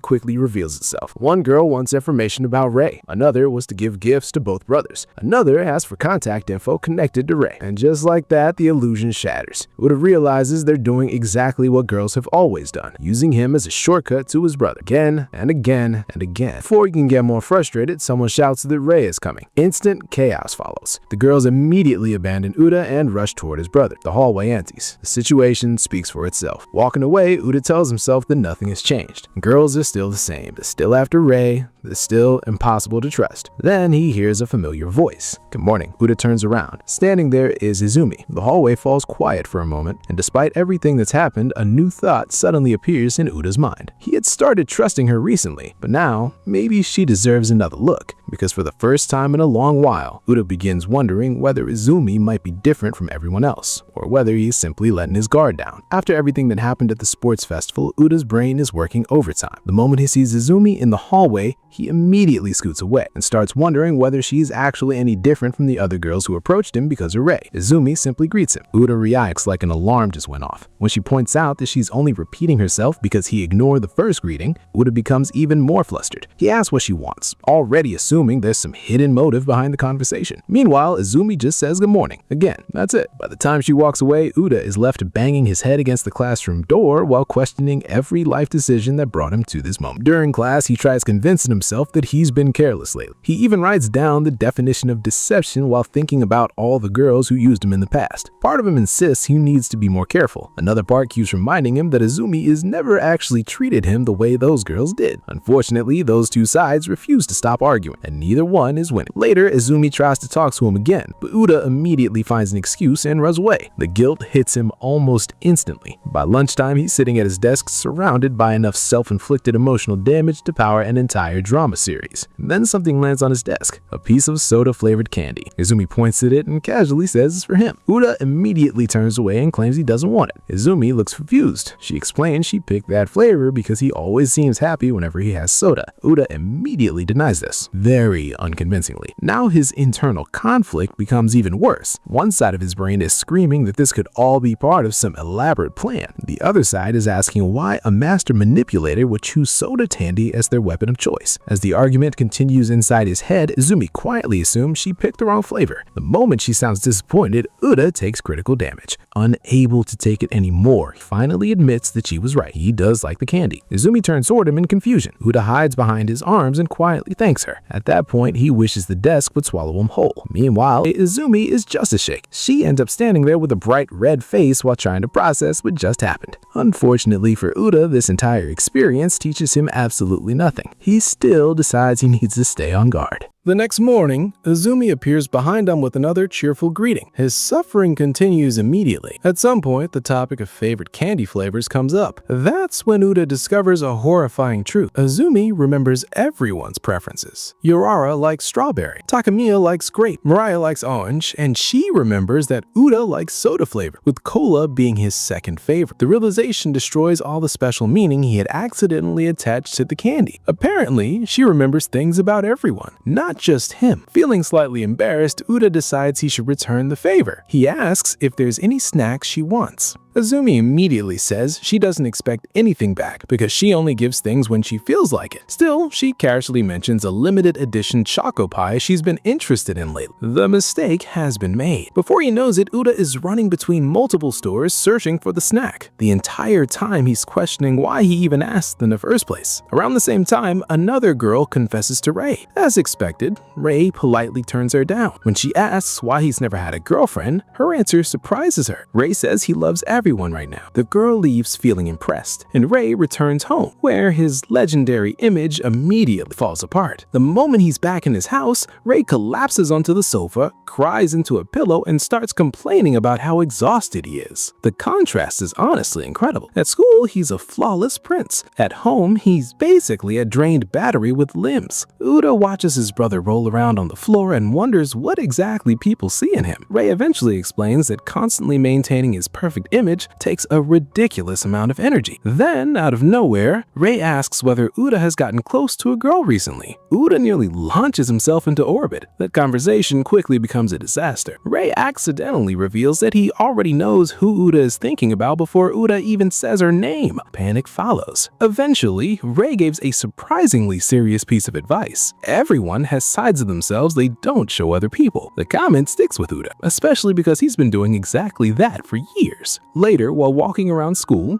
Uda starts complaining about insects. This turns out to be a terrible decision because a bug immediately lands on his head. Uda completely loses control. The fear is instant. The panic is immediate. His dignity leaves the chat. Thankfully, Azumi calmly removes the insect form. Afterward, Uda asks how she can possibly touch bugs so casually. Azumi explains that she isn't brave around all bugs. She hates caterpillars. Hard-shell insects are fine. Everything else depends on the situation. Uda asks what that even means. Azumi simply laughs and says your fear of bugs is kinda cute. The emotional damage is catastrophic. Uda immediately imagines her using this weakness against him forever. Desperately, he asks her to forget what happened. Azumi instead fuses instantly. Then she crouches down in front of him and admits that learning something new about him makes her happy. Uda's brain stops functioning for the rest of the conversation. Afterward, he starts thinking about what Rei said. Everyone has hidden sides. He knows his own hidden side. He knows Rei's hidden side. But when it comes to Izumi, he realizes something important. He doesn't actually know much about her at all. As school ends, Mirai and Takamiya invite him out. Then they notice Izumi nearby and ask whether she's heading home alone. She politely declines their invitations and explains that she already has plans. Naturally, everyone becomes curious. Then she reveals where she's going. A maid cafe. The boys freeze. The entire conversation derails instantly. Meanwhile, Uda's imagination goes completely off the rails. He starts dreaming about a nightmare scenario where Azumi uses giant bugs to blackmail him for information about Rei and demands mountains of snacks as payment. The fantasy becomes so ridiculous that he eventually wakes up in a panic, only to discover that a harmless butterfly has landed on his head, which somehow isn't much better. Uda immediately starts freaking out again while Izumi calmly watches. When the butterfly finally flies away, he practically collapses in relief. Izumi simply smiles and watches him recover. Then, humming quietly to herself, she walks away. And for the first time, Uda finds himself wondering about something other than his own feelings. Just what exactly is Izumi doing at a maid cafe? The answer, it turns out, is waiting there for him. Curiosity eventually gets the better of Uda, and before long, he ends up following Izumi and his friends to the maid cafe. The moment they walk in, the staff welcome them home like proper customers. And Uda immediately starts questioning why he agreed to come at all. Mirai is having the time of his life, while Uda is still trying to figure out what Izumi was doing at a place like this in the first place. The answer appears almost immediately. A maid enthusiastically waves at Izumi and rushes over. To everyone's surprise, it's Morikawa, their classmate. The boys are completely stunned. Morikawa casually explains that she recently started working there because she liked the uniform. Honestly, that explanation tracks perfectly. As they talk, Morikawa proudly shows off a custom name tag she made herself. The thing is packed with beads, decorations, and enough accessories to be visible from orbit. Uda thinks it's way too much. Izumi thinks it's cute and perfectly matches Morikawa's personality. Morikawa immediately accepts the compliment like she just received a national award. The interaction finally helps Uda understand why Izumi came here. She wasn't interested in the cafe itself, she was checking in on her friend. That realization barely has time to settle before absolute chaos begins. A few moments later, Izumi suddenly reappears wearing a maid outfit. The entire table freezes. Uda freezes. Takamiya freezes. Even Mirai temporarily loses the ability to process information. Apparently, the cafe allows visitors to try on maid uniforms, and Izumi decides decided to give it a shot, because of course she did. Mariah immediately praises how well it suits her. Takamiya agrees. Uda attempts to remain neutral. Nobody believes him. His friends point out that he was blushing. Uda responds by pretending reality doesn't exist. Meanwhile, Izumi somehow acts completely calm while taking orders. At least that's how it looks on the surface. When she asks Uda what he'd like, he struggles to answer. Then she calls him master. His soul immediately leaves his body. After somehow managing to order orange juice, Uda collapses over the table and accepts defeat. At this point, he's basically fighting for survival. As the visit continues, Uda starts noticing something strange. Everyone keeps saying Izumi looks calm, but she doesn't actually look calm to him. She looks embarrassed, really embarrassed. The kind of embarrassed someone tries very hard to hide. Eventually, he calls out to her. The moment she turns around, she immediately blurts out that whatever he's about to say is wrong. Uda hasn't even said anything yet. Then Izumi finally admits the truth. The whole maid outfit thing is incredibly embarrassing for her. Uda just sits there in silence, because somehow this is the first time he's caught her completely off guard. Later, when things calm down, he points out that she spent the entire time blushing. Izumi casually explains that she only tried the outfit because Jirara looked happy doing it. When Jirara enjoys something, she enjoys seeing her happy. That's all there is to it. Uda listens to the explanation and reaches a simple conclusion. Izumi is weird, a very specific kind of weird, but weird nonetheless. Not long afterward, the mood inside the cafe suddenly changes. A loud crash echoes through the room. Everyone turns around. One of the maids accidentally bumps into something, and in the confusion, Morikawa's head-made name tag gets broken. The other staff immediately apologize. Morikawa smiles and insists it's fine, but even from a distance, it's obvious she's upset. Izumi notices too, and she doesn't forget it. Back at school, Morikawa's mood remains noticeably lower than usual. The broken name tag seemed to have meant a lot more to her than she let on. Uda notices it as well, though he doesn't think much of it at first. Then one afternoon, he walks past the home economics room and hears strange noises coming from inside. The room is dark. Something is moving. And from Uda's perspective, this is exactly how horror movies start. He cautiously looks inside. A shadowy figure sits beneath a large white cloth. Something sharp cuts through the air. Uda immediately screams. The figure removes the cloth. It's Izumi. Uda nearly has a heart attack for absolutely no reason. Izumi calmly greets him while he struggles to recover from the emotional damage. Once things settle down, she explains what she's doing. She's making a replacement name tag for Morikawa. The table around her is covered with ribbons, fabric, pins, beads, and various crafting materials. Apparently, she bought everything herself right after school. When Yuta asks why she's putting in so much effort, Izumi explains that she noticed Morikawa pretending to be okay, and she wants to cheer her up. The answer feels incredibly simple, yet somehow completely sincere. For a moment, Yuta just watches her work. Then he realizes something. Whenever one of her friends is hurting, she quietly starts helping without making a big deal out of it. Eventually, he decides to leave, or at least he tries to.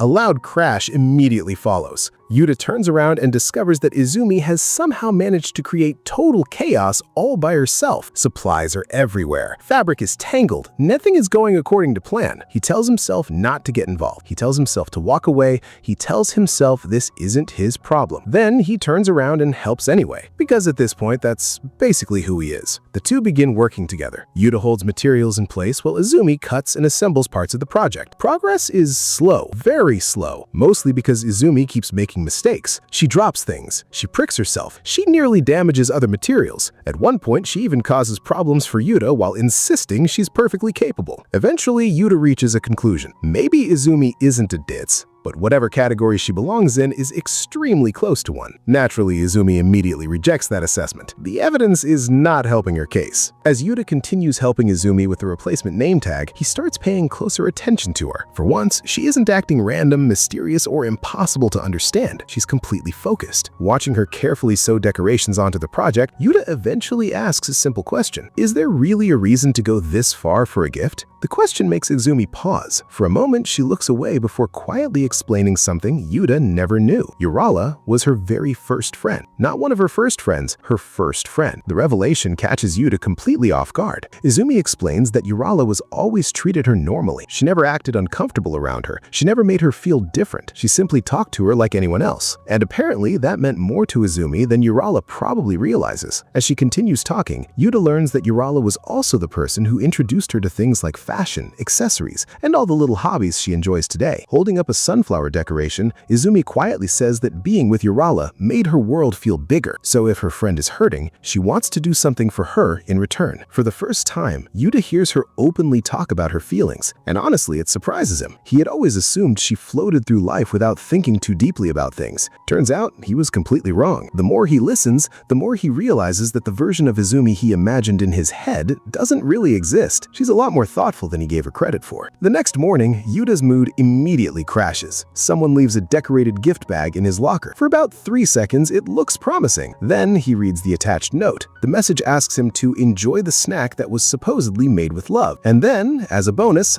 asks for Rei's phone number. Yuta instantly tears the note into tiny pieces. His day is ruined before first period even starts. Walking through the hallway, he complains about how much he hates gifts with hidden motives. The whole thing feels fake, meaningless, transactional. Then, without meaning to, he remembers Izumi talking about the name tag and the way she spent hours working on it just because she wanted Urara to smile. The comparison hits him immediately. Those two gifts couldn't be more different. Later that day, he ends up back in the classroom where Izumi is working. Only now the project somehow looks even more complicated than before. Uda points out that the name tag already looked finished yesterday. Izumi casually explains that she decided it could be even cuter. Apparently, one day of effort wasn't enough. She added more decorations, more ribbons, more sparkles, more everything. Because when she imagines Urara being happy, she keeps wanting to improve it. Uda just stares at the thing in disbelief. The amount of work packed into a single name tag is honestly ridiculous. Looking at it, he finally understands something important. Izumi never does things because she expects something back. She does them because she genuinely wants to. That realization stays with him, and before he knows it, he's offering to help again. Izumi's visibly surprised when he volunteers. Then she quietly asks whether he's serious. Uda confirms that he is. The two continue working together as the sun slowly begins to set outside the school. At one point, Izumi suddenly asks whether he thinks Urara will actually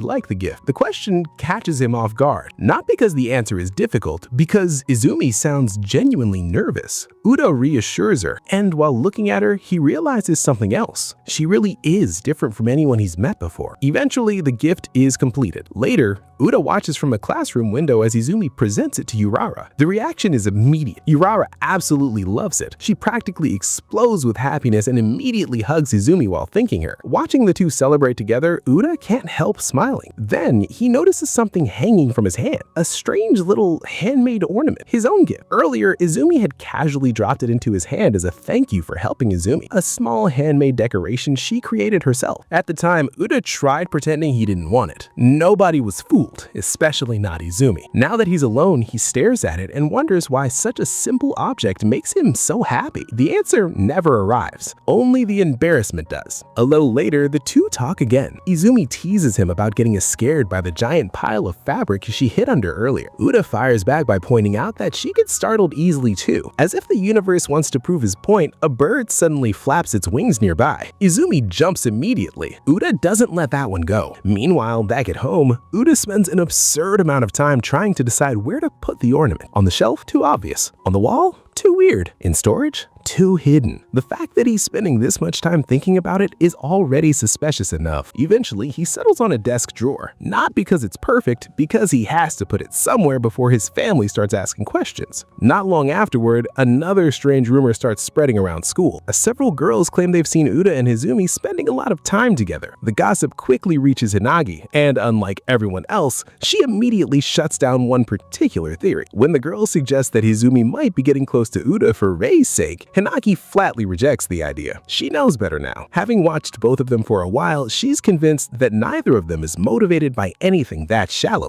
In fact, she ends up defending them so aggressively that she practically launches an entire operation to stop other girls from bothering Uda. According to Hinagi, this is her way of making up for how she treated him before, and she takes the mission very seriously. Later, back in class, Izumi excitedly shows Uda pictures of Urara wearing the new name tag. There are dozens of photos, possibly too many photos. Some of them are blurry, some barely show anything. Izumi keeps all of them anyway. When Uda asks whether she really likes Urara that much, she simply says yes, without hesitation, without embarrassment, just yes. Then she suddenly goes quiet. Uda's still trying to figure out why when, click, a camera sound rings out. Izumi has just taken a photo of him. Uda nearly falls out of his chair. He immediately demands an explanation. Izumi laughs, which is somehow not an explanation at all. When he asks why she took it, she simply says it's a secret. That answer only makes things worse. Meanwhile, Hinagi is watching this entire interaction unfold from nearby, and it looks like she's physically suffering from the sweetness of it. Then another problem appears. Izumi offers to send him the photo, only to realize she can't,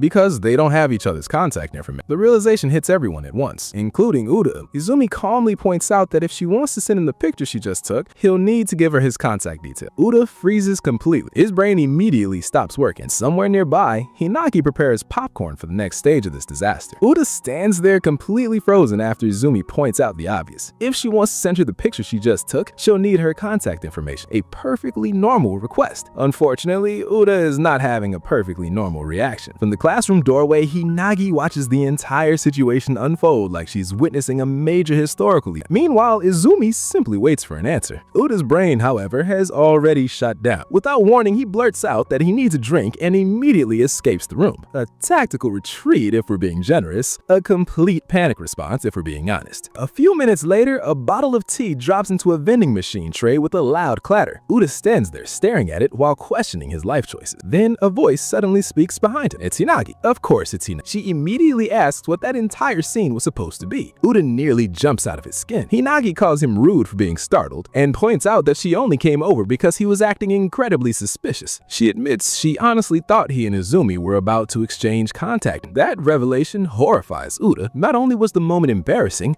apparently somebody witnessed the whole thing, trying to defend himself. Uda insists it's not what she thinks. Then he reveals the real problem. He doesn't give his contact information to girls. Hinagi blinks, then repeats the word girls as if she can't believe he's saying it out loud. Uda explains that every bad experience he's had started the same way. Girls got close to him, girls wanted something from him, and eventually everything led back to rape. Hinagi listens quiet. After all, she's one of the few people who actually knows where that distrust comes from. Then she asks a simple question. Does that include Izumi too? The question hits harder than Uda expects. He squeezes the bottle in his hand and stares ahead, because the truth is, he doesn't know anymore. The next morning, things are somehow even more awkward. Izumi approaches him and says good morning like always. Uda quietly responds, but the atmosphere feels completely different now. Neither of them really knows what to say. The awkward silence practically becomes a third person standing between them. Meanwhile, elsewhere in the school, Izumi is having her own strange morning. Hidden inside a restroom stall, she's quietly admiring a handmade bookmark case while looking far happier than anyone should reasonably look while sitting in a bathroom stall. Outside, a couple of students hear odd sounds coming from inside and immediately begin wondering if the school is haunted. Honestly, that explanation might have been easier to believe. Back in class, Urawa starts folding candy wrappers into paper cranes. Then she decides one crane would be lonely. Then several cranes would be better. Then more classmates join in. Before long, an entire crane-making operation is underway. The target, Uda. Later, he arrives at his desk and discovers a collection of colorful paper cranes waiting for him. Naturally, he has no idea what's happening, but he looks towards Izumi. She gives him a smug little smile and casually explains that she and Urawa made them. Uda immediately realizes exactly whose creative energy is responsible for this situation. During gym class, a basketball bounces off the rim and somehow drops perfectly through the hoop. Hinagi witnesses it and reacts like she just saw a miracle. She rushes over to Uda and excitedly demands confirmation that he saw it too. Uda continues wondering why she keeps dragging him into these conversations. Later that afternoon, Hinagi walks home alone and notices a beautiful maple leaf on the ground. For some reason, she decides this is important. The next thing Uda knows, she's presenting the leaf to him like it's a treasured gift. Uda stares at the leaf, then stares at Hinagi, then stares at the leaf again. He has absolutely no idea what's happening. Hinagi just laughs and keeps talking as they walk together. Eventually, she reaches the topic she's really interested in. She wants to exchange contact information. This immediately sends Uda into deep thought, not because he dislikes Hinagi, because this exact situation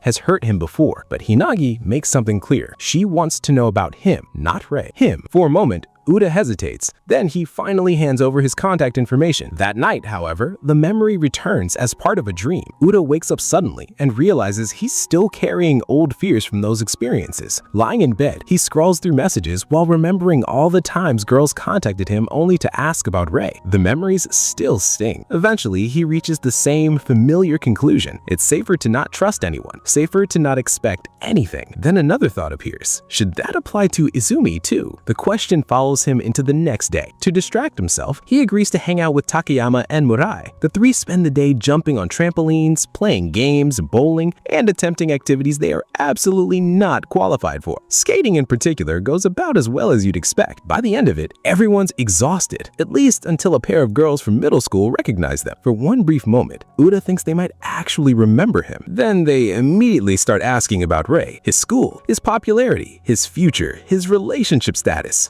everything. Uda's mood crashes instantly. It happens so fast that even his friends notice. Thankfully, Takayama steps in and drags him away before the interrogation can continue. The girls are left confused. Uda is left frustrated. While sitting on a nearby bench, he admits that nothing ever changes. People always end up talking about Rei instead of him. Takayama listens quietly. Then, surprisingly, he gives Uda a compliment. According to him, Uda's honesty and straightforwardness are actually good qualities. The comment catches Uda completely off guard. Takayama even suggests that somewhere out there, somebody probably sees those qualities. Not Rei's qualities, Uda's. The idea sticks in his head long after they part ways. Later that evening, while walking near a riverside path, Uda decides to take a different route home. Then he suddenly stops, because sitting there by the river is Izumi. Both of them look equally surprised by the encounter. After a brief exchange, they sit down together on the grassy bank as the evening sun begins setting behind the city. The atmosphere is quiet, almost too quiet. Uda could barely figure out how to act around her anymore. Then Izumi suddenly points towards the sky and confidently declares that it looks like a dog. Uda takes one look and says it looks more like a cat. Izumi immediately argues back and insists he just isn't looking at it correctly. According to her, all he has to do is tilt his head 90 degrees. Uda refuses on principle. A moment later, he notices something caught in her hair. After hesitating for a second, he reaches over and brushes away a few leaves. To his surprise, Izumi looked pleased. Apparently, making him laugh and relax a little had been her goal all along. As the sun slowly begins setting over the river, the two fall into a comfortable silence. Then Izumi quietly admits something. She was worried about him. Uda immediately turns toward her in shock. He asks who exactly she was worried about. Izumi looks at him like the answer should be obvious. Him, only him.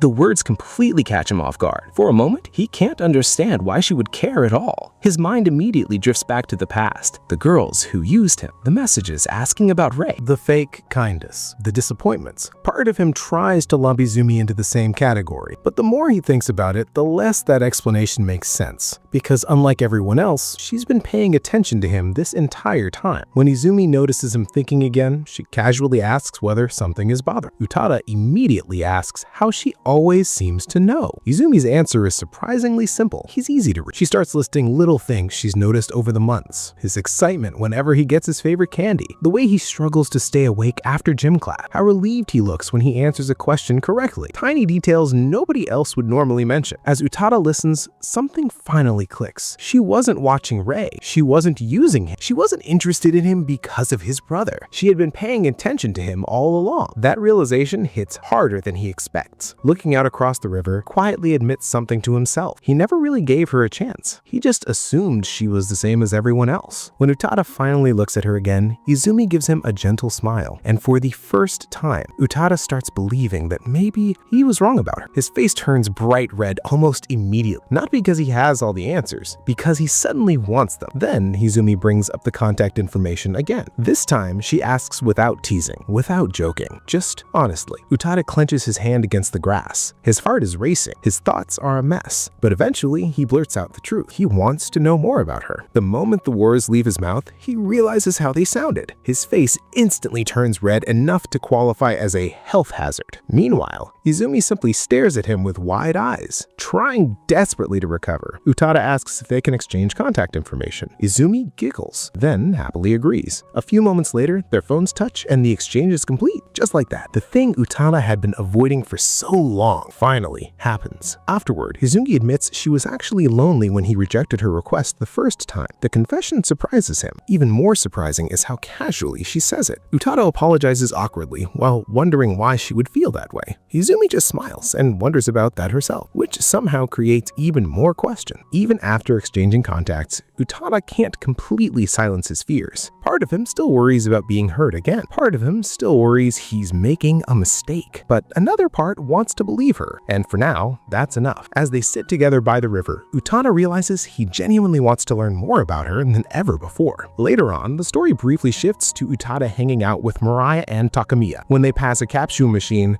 Mirai excitedly points it out and starts talking about a small charm he once found while helping Hinagi search for her missing bookmark. Takamiya immediately teases both of them for getting attached to cute little collectibles. Utada strongly objects to being included in that conversation. Back at the riverside, another awkward encounter follows. Utada runs into Izumi again and immediately starts trying to escape. At this point, running away has become one of his default survival instincts. Unfortunately for him, Izumi notices. She literally steps into his path and points out that avoiding her every time they meet is becoming ridiculous. Utada denies everything very badly. The two eventually sit together again, and while talking, Izumi suddenly starts searching for the grass nearby. Utada becomes nervous immediately, mostly because grass means bugs, and bugs mean danger. Izumi confidently reassures him that there aren't any large insects around. Utada does not share her confidence. Then, without warning, she reaches over and starts messing with his hair. Utada nearly explodes. He repeatedly asks what she's doing while Izumi continues fixing his hair like this is perfectly normal behavior. Once she's satisfied, she steps back, smiles, and heads home looking extremely pleased with herself. Utada remains behind, completely bewildered. The next morning, reality finally catches up to him. He exchanged contact information with Izumi, and now he has to live with the memory of blurting out that he wanted to know more about her. The embarrassment hits him the moment he sits down in class. Then Izumi walks over and cheerfully says good morning. Things get worse immediately. She notices him blushing. Uda denies it. Nobody believes him. A little later, Izumi shows him a flyer for an all-you-can-eat cake shop near the station. The catch is that the deal requires at least 3 people, so she suggests going together with Urara sometime. Uda tries to give a vague answer. Izumi immediately demands a promise. The more she pushes, the harder it becomes for him to refuse. Eventually, he realizes something. Even though he still isn't ready to trust completely, he really does want to spend more time with her. From the hallway, Takamiya and Mirai watch the interaction. Both of them look relieved. To them, it finally seems like Uda is acting like himself again. That night, after taking a shower, Uda relaxes in his room and reflects on everything that's happened lately. Then his phone suddenly vibrates. Expecting a message from one of his friends, he casually picks it up. Instead, he sees a notification from Izumi. Instant panic. He carefully opens the message. It's a picture of a fluffy dog. That's it, just a dog, a very round dog. Uda stares at the screen in confusion. Izumi proudly explains that she made friends with it. Uda thinks it looks more like a tanuki than a dog. Then another picture arrives, and another, and another. Soon he's being flooded with dog photos. When Izumi asks what he's doing right now, Uda freezes. He hasn't texted someone like this in ages, especially not a girl. He types, deletes, rewrites, deletes again. 10 full minutes pass. Eventually, frustration takes over. Then disaster strikes. His phone slips from his sweaty hands and crashes directly onto his foot. While scrambling to recover, he accidentally presses a button. Suddenly, a voice comes through the screen. It's Izumi. Video call. Uda immediately enters panic mode. Izumi, meanwhile, seems perfectly calm. She even points out that she doesn't mind talking face-to-face like this. Still stunned, Uda stares at the screen. That's when he notices something. Izumi is already wearing pajamas. Pajamas covered in dog patterns. Proudly showing them off, she asks what he thinks. Uda quietly admits they're fine. The compliment makes her laugh happily as she dives into her blankets while hugging a plush toy. As the call continues, Uda realizes just how strange this feels. Hearing her voice at school is one thing. Hearing her voice from her room at night is something completely different. The accidental video call continues and somehow it only gets more awkward from there. Izumi smiles softly and agrees that talking like this does feel a little strange. Meanwhile, Uda's sitting there trying to act normal while his heart is doing absolutely none of that. Eventually, he gives up and calls her the weird one instead. Izumi doesn't seem bothered. Instead, she asks if she can message him again sometime. The question catches him off guard.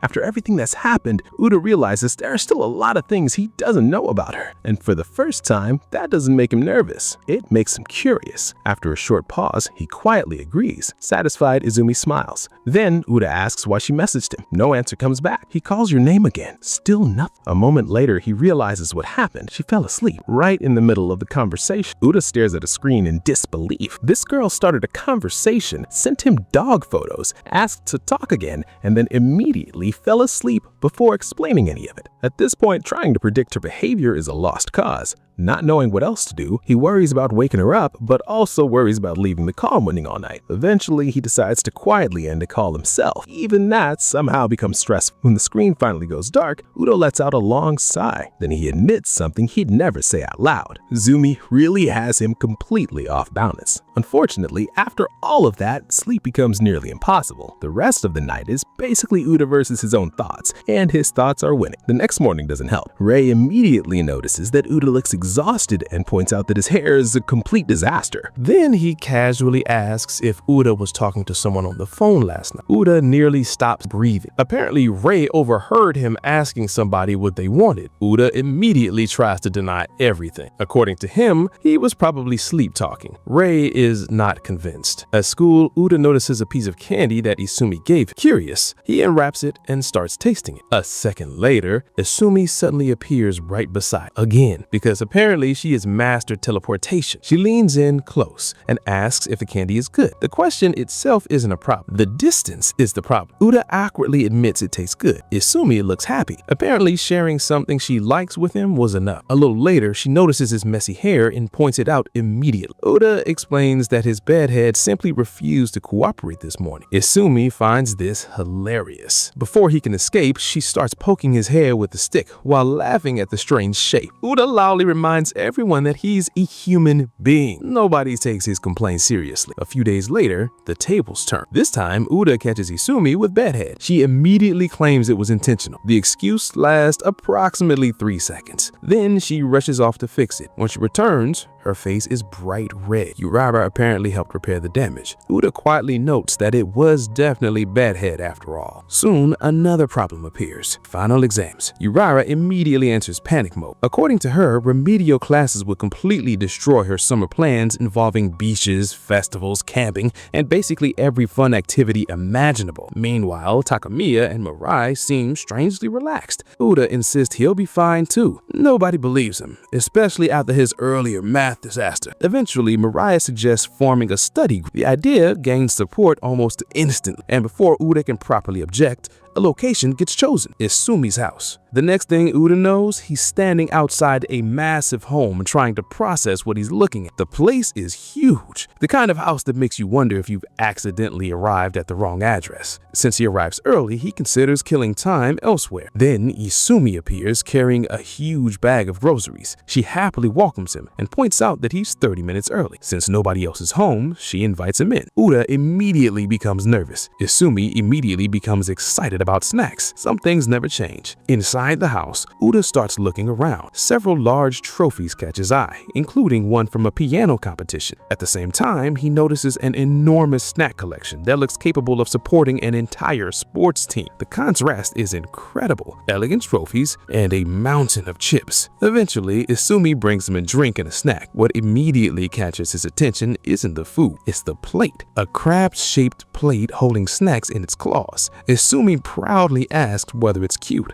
Uda is too confused to answer properly. The crab is apparently one of our treasured possessions. She explains that she got it during the only family trip her family ever took together. Because of that, the plate holds a lot of memories for her. As they continue talking, travel becomes the main topic. Izumi immediately starts pulling out travel magazines and spreading them all over the floor. Apparently, this is now an official planning session. Uda points out a destination he recognizes. To his surprise, Izumi has already been there. Then she discovers that Uda's family also enjoys traveling and outdoor activities. The conversation flows naturally, something that's becoming increasingly common between. Izumi eventually admits that if she traveled somewhere, she'd mostly focus on eating local food. Uda finds that answer completely believable. As he watches her happily browse through magazines, he realizes he's seeing another side of Izumi, a version that feels more relaxed and personal than the one he sees at school. After hearing about her family trip memories, Uda quietly says he hopes she gets the chance to travel with her family again someday. The comment surprises her. Then she smiles. A moment later, she says something that nearly destroys Uda. She tells him she'd feel very safe traveling with him. Udada immediately malfunctions. His face turns red, his brain stops working, his emergency systems fail completely. Meanwhile, Izumi looks confused because she doesn't understand why he's suddenly panicking. Some mysteries remain unsolved. Thankfully, the rest of the study group arrives before Udada can completely self-destruct. The afternoon quickly turns into snacks, games, and conversations, which raises an important question. Did anyone actually study? Udada isn't convinced. Later, while walking home, Mariah and Takamiya talk about how impressive Izumi's house was. Udada points out that they barely studied at all. The two exchange a suspiciously guilty look before insisting everything went according to plan. Udada does not buy it for even a second. Then another disaster strikes. He checks his pockets. No phone. The realization hits instantly. He left it at Izumi's house. Without wasting another second, he turns around and starts running back while his friends shout after him. And honestly, with Udada's luck, there's no way retrieving that phone is going to be simple. After realizing he left his phone behind, Udada rushes all the way back to Izumi's house and rings the doorbell while mentally questioning why he keeps forgetting important things. He expects a simple pickup and a quick trip home. Instead, the door opens to reveal a giant, intimidating man covered in piercings staring down at him. Udada immediately enters survival mode. The stranger asks who he is. Udada nervously explains that he's just there to retrieve the phone he left behind. That explanation somehow leads to him sitting on the floor in the living room while the scary guy sits across from him, like he's conducting an official investigation. The questioning begins. Who is he? Why was he at the house? Was he alone with Izumi? How long was he there? What exactly happened during the study session? Every answer only seemed to create more questions. When the man asks if it was just the two of them alone, Udada practically shouts that there were other people there too. The man immediately starts taking notes as if gathering witness testimony. By the end of the interrogation, Udada feels completely drained. Meanwhile, the man looks delighted as he fills pages with information. To make matters worse, he keeps getting Udada's name wrong. At some point, Udada notices a guitar case standing nearby and asks about it. The atmosphere suddenly changes. The man proudly explains that he's in a college band. Udada honestly thinks that's pretty cool and says so. The reaction is immediate. The intimidating giant suddenly starts acting pleased with himself and clearly wants more compliments. Udada has absolutely no idea what kind of person he's dealing with anymore. Thankfully, Izumi finally enters the room, and that's when the truth comes out. The terrifying interrogator is Izumi's older brother, Izumi. Everything suddenly makes a lot more sense and somehow becomes even weirder. Izuki gives Izumi souvenirs from his latest trip, and she happily accepts them. Udada is surprised to learn that Izuki lives on his own for college, but still comes home very frequently whenever his parents are busy. Very frequent, possibly too frequently. The more Udada watches him, the clearer the truth becomes. This man is completely obsessed with his little sister. That explains the interrogation. That explains the suspicion. That explains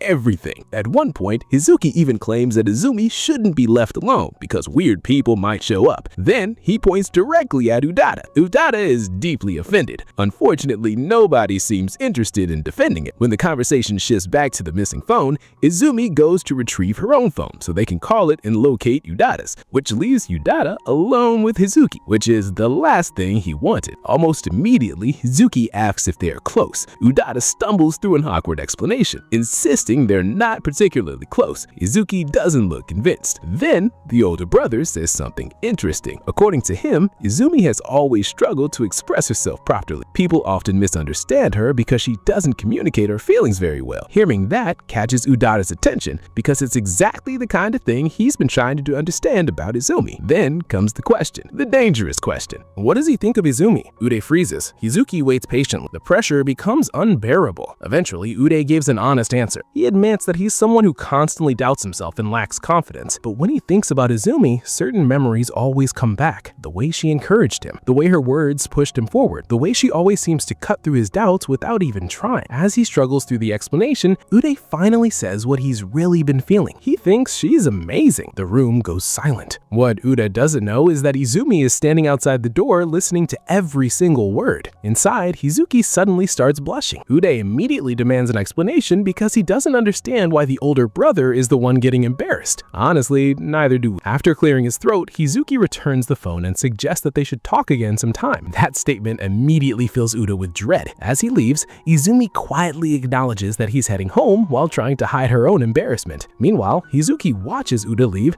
and silently decides their next conversation is going to be much longer. The brotherly protection levels are reaching dangerous territory. Later, while walking home, Ude starts thinking about the entire experience. experience, and eventually reaches a strange conclusion. Izumi and Hizuki are surprisingly similar. Unfortunately, when the siblings hear that comparison, they immediately lean in and demand an explanation at the same time, which only proves his point. Wanting to thank Izumi for helping him recover his phone, he sends her a message. She replies that she's glad it was found. Then she casually adds another piece of information. Her brother wants to talk with him again. A chill runs down Uda's spine. He has absolutely no idea what that conversation would involve, and frankly, he's afraid to find out. The next day after school, Takamiya and Murai invite him to walk home together. Uda declines because he needs to stop by a bookstore near the station. His friends act shocked that he voluntarily reads books. The disrespect is immediate. After saying goodbye, Uda heads toward the station alone, or at least he thinks he's alone. Suddenly, Izumi appears right behind him and nearly gives him a heart attack. She asks whether he's going to the bookstore. Uda yells at her for sneaking up on him. Izumi completely ignores the complaint and asks again. Once she confirms where he's going, she casually decides to come along. And just like that, Uda finds himself shopping with her after school. Inside the large shopping complex, they split up for a while to browse separately. Uda tries focusing on books. Unfortunately, his surroundings aren't helping. Everywhere he looks, there seem to be couples shopping together. His self-awareness goes through the roof. Meanwhile, Izumi remains completely unaffected. The difference between them is honestly impressive. Eventually, Uda finds a cookbook and picks it up. Almost immediately, Izumi reappears beside him. Again, nobody knows how she keeps doing this. She points at the food on the cover and comments that it looks delicious. When Uda learns that she also buys recipe books, he assumes she likes cooking. Wrong. She just enjoys looking at pictures of food. That answer is probably the most Izumi answer possible. As they continue browsing, Uda grows increasingly aware of how normal and comfortable she's acting. Meanwhile, he keeps getting embarrassed over absolutely everything. Eventually, they reach the register area. Izumi apologizes for making him wait and mentions that she finished shopping. Then Uda asks what Izumi ended up buying. And knowing Izumi, the answer is probably going to create an entirely new problem. After leaving the bookstore, Uda finally asks what Izumi ended up buying. He explains the newest volume of a series she had been following still wasn't available yet. The title she mentions is so ridiculously long and suggestive that Uda was stunned she would even consider buying it in public. Thinking the day is finally over, Uda prepares to head home. Unfortunately, Izumi has other plans. She casually mentions that there's one more place she wants to visit and asks whether he'd like to come along. Before he can properly defend himself, the two end up arriving at a crowded accessory store packed with students. The moment Uda steps inside, he knows he's in trouble. The entire store is sparkling. Everything is colorful. Everyone seems comfortable except him. Meanwhile, Izumi immediately begins browsing through displays and showing him random accessories. At one point, she proudly holds up a pair of earrings shaped like pieces of meat. Uda tells her to stop. Then she casually mentions that she'd actually wear them to school. The worst part is that he can absolutely picture her doing exactly that. While looking through the displays, Uda notices something unusual. Izumi only has one ear pierced. Curious, he asks if there's some meaningful story behind it. There isn't. She's simply got one piercing, discovered it hurt, and never bothered getting the other one done. That's the entire story. Uda is left speechless. Eventually, Izumi asks him to help choose a pair of earrings. Uda immediately questions why his opinion matters. Izumi casually explains that she just wants a reference point. That answer doesn't make the situation any less stressful. After spending several minutes staring at the displays, Uda finally points toward a pair of blue earrings. He thinks they suit her because they're simple and not overly flashy. Then, without thinking, he says they would look good on her. The second the words leave his mouth, his soul attempts to evacuate his body. Izumi stares at him. Uda turns red. Everyone loses. To make matters worse, Izumi points out that she had actually been looking at the funny novelty earring section. Uda has accidentally wandered into the serious jewelry section and given a genuine recommendation. The embarrassment is immediate and overwhelming. Then Izumi announces her decision. She's buying the blue earrings, the exact pair he chose. Uda can barely process this. Even nearby employees start smiling while watching the interaction unfold. At this point, absolutely nobody is helping him. After paying for the earrings, Izumi repeats that she genuinely likes the pair he picked out. That simple comment nearly short-circuits Uda's brain all over again. As they leave the store, Izumi asks where they should go next. Uda immediately declares that there will be no next. This outing is ending right now, immediately. Unfortunately, the area around the station is crowded with students, couples, and groups of friends. As they walk through the crowd, Uda Uda overhears several couples talking affectionately to each other. The atmosphere does absolutely nothing for his mental stability. Meanwhile, Izumi notices that he's acting strange and asks what's wrong. Uda claims everything is fine. Nobody believes him, especially not us. The conversation eventually shifts back to cooking. Izumi mentions how much he enjoyed the curry he made earlier. Uda immediately downplays the compliment and insists he only adjusted a basic recipe. Izumi refuses to let the praise go away. In fact, she openly says she'd like to eat his cooking again someday. Uda immediately asks why.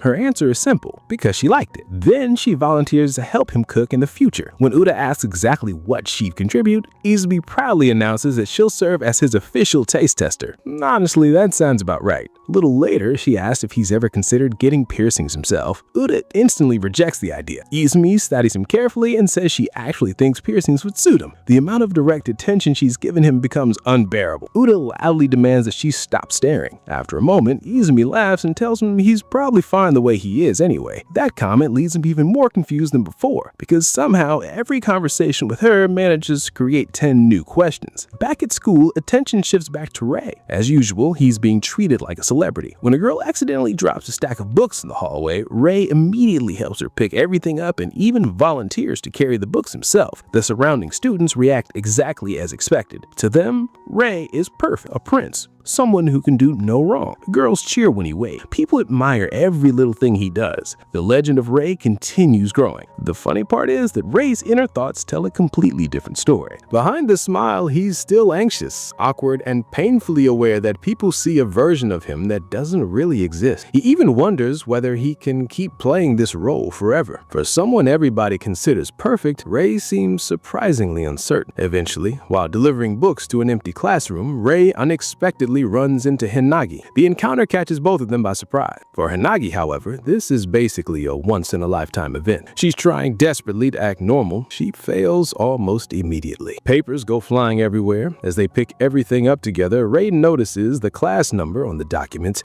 and realizes she's one of Yuda's classmates. That observation naturally leads him to start talking about his younger brother. Hinagi nearly short-circuits. The boy she admires is standing right in front of her, casually talking about Yuda. Life comes at you fast. While looking out the classroom window later, both Ray and Hinagi spot Yuda below. He's walking across the school's grounds, and right beside him is Izumi. Ray watches quietly, then he smiles, because the change in his brother is impossible to ignore now. Yuda used to keep everyone at arm's length, especially girls, but around Izumi, things are different. Hinagi listens as Ray talks about how much Yuda has changed recently. The more she watches the two below, the more obvious it becomes. Something is definitely changing, even if Yuda himself hasn't fully realized it yet. As Yuda and Izumi continue walking through the school, Ray quietly reflects on how happy he is to see his younger brother opening up little by little. And for once, the future seems a lot more interesting than either of them expected. Back at school, Ray gives Hinagi a bright smile and thanks her for listening to him. The effect is immediate. The second he leaves the room, Hinagi completely loses control. The classroom door closes, a few seconds of silence pass, then somewhere inside the building, a powerful scream of joy erupts. Students nearby start wondering what that strange sound was. Meanwhile, Hinagi is busy celebrating one of the greatest moments of her life. Outside, Yuda and Izumi continue walking through the school. While talking, Izumi asks whether he always takes his gym clothes home after every class. Yuda says he does. Izumi casually admits that she forgets hers all the time. As they pass a classroom window, Yuda catches sight of something unbelievable. Inside the room, Hinagi is aggressively fist-pumping and celebrating by herself. He stares, blinks, stares again. Izumi notices him looking and immediately leans closer to see what caught his attention. Very close. Far too close. Yuda starts stumbling over his words while trying to explain that there might be someone inside. A moment later, the door slides open and Hinagi casually steps out as if nothing happened. The emotional afterglow from meeting Ray is still visible all over her face. Yuda decides it's safer to not ask questions. Some mysteries are better left unsolved. Soon afterwards, summer pool cleaning duty arrives. Most students treat the chore exactly the way you'd expect. Minimal effort, maximum complaining. Yuta, however, attacks the task with full seriousness. If there's work to do, he's going to do it properly. That's just how he is. A couple of girls approach and offer to help. Then they offer to chat. Then they keep trying to linger around him. Yuta shuts everything down immediately. He's seen this routine before. Sure enough, the second Rei's class becomes visible nearby. The girls abandon the conversation and run off. Exactly as expected. Nothing new there. While Yuta continued scrubbing, Izumi suddenly appears carrying a water sprayer. Apparently, she finished her section already. The problem is that she immediately sprays him directly several times. Yuta loudly demands to know whether she's cleaning or just causing problems. Izumi insists the tool is very useful. The evidence suggests otherwise. Eventually, he gives her his scrub brush and goes looking for another one. Izumi accepts it without hesitation. When her friends ask where she got it, she casually says Yuta gave it to her. That statement immediately causes trouble because nearby boys hear about it and they have questions. A lot of questions. Within minutes, Yuta finds himself surrounded and interrogated. The main topic? His relationship with Izumi. The boys point out something Uda never really considered. He's cold towards almost every girl at school, but he's noticeably different around Izumi. Uda immediately denies everything. The boys refuse to accept his answer. Natural. At this point, they're treating the situation like a national emergency. Thankfully, a nearby accident creates enough chaos for Uda to escape. He retreats before the interrogation can continue. Later, after cleaning finally ends, Takamito proudly announces that the job is complete. Uda immediately calls him and Mirai out for disappearing most of the day. The two shamelessly admit they found a shady area and spent their time pulling weeds instead. Somehow, they even got praised by the teacher. Life isn't fair. Afterward, everyone decides to stop by a convenience store for ice cream. Outside the store, Uda enjoys a soda-flavored popsicle while trying to cool off. Then, Izumi arrives carrying a huge bag. A very huge bag. Uda assumes she bought one ice cream. Wrong. She bought several. Chocolate, strawberry, matcha, and more. Apparently, choosing a single flavor was not an option. Uda warns her that eating all of them will probably end badly. Izumi seems unconcerned. As they stand together, Uda starts thinking about what the boys said earlier about getting nicer to Izumi than anyone else. At first, he tries to reject the idea, but the more he thinks about it, the harder it becomes. Because lately, they've been talking more naturally, spending more time together, and somehow he doesn't hate it. While humming happily and preparing her ice cream, Izumi notices a poster nearby. It's advertising a summer festival at the riverbed. She asks whether Uda plans to attend. He says he usually goes every year with Takamiya and Mirai. Then he asks about her plans. For the first time, Izumi hesitates. She explains that she'd like to go, but Ura's been busy lately. Maybe she'll just skip it this year. The answer lingers in Uda's mind. For a brief moment, it looks like he's about to suggest something. Then he stops himself. The words never come out. A little later, the rest of the group joins them. The conversation moves on, but Uda keeps thinking about what he almost said. Soon, summer vacation arrives, and with it comes the festival. The night is filled with food stalls, fireworks, crowds of people. Mirai immediately buys cotton candy. Takanura teases Uda into buying one too. The three friends wander through the festival together, just like they always have. Everything feels familiar, comfortable, normal. Then they notice a huge crowd gathered around the yakisoba stall. At the center of it all is Rei, naturally attracting attention without even trying. Uda quickly suggests leaving before they get dragged into the chaos. His friends agree and head elsewhere. As they walk away, Uda remembers something. Izumi said she probably wasn't coming this year, so he assumed she stayed home after all. Then he stops completely because standing among the festival lights is a girl in a yukata eating takoyaki, and Uda immediately recognizes her. Uda freezes the moment he spots Izumi at the festival. She's sitting near a takoyaki stall, happily eating, wearing a yukata. For a second, he just stares. Then Izumi notices him and calls out his name.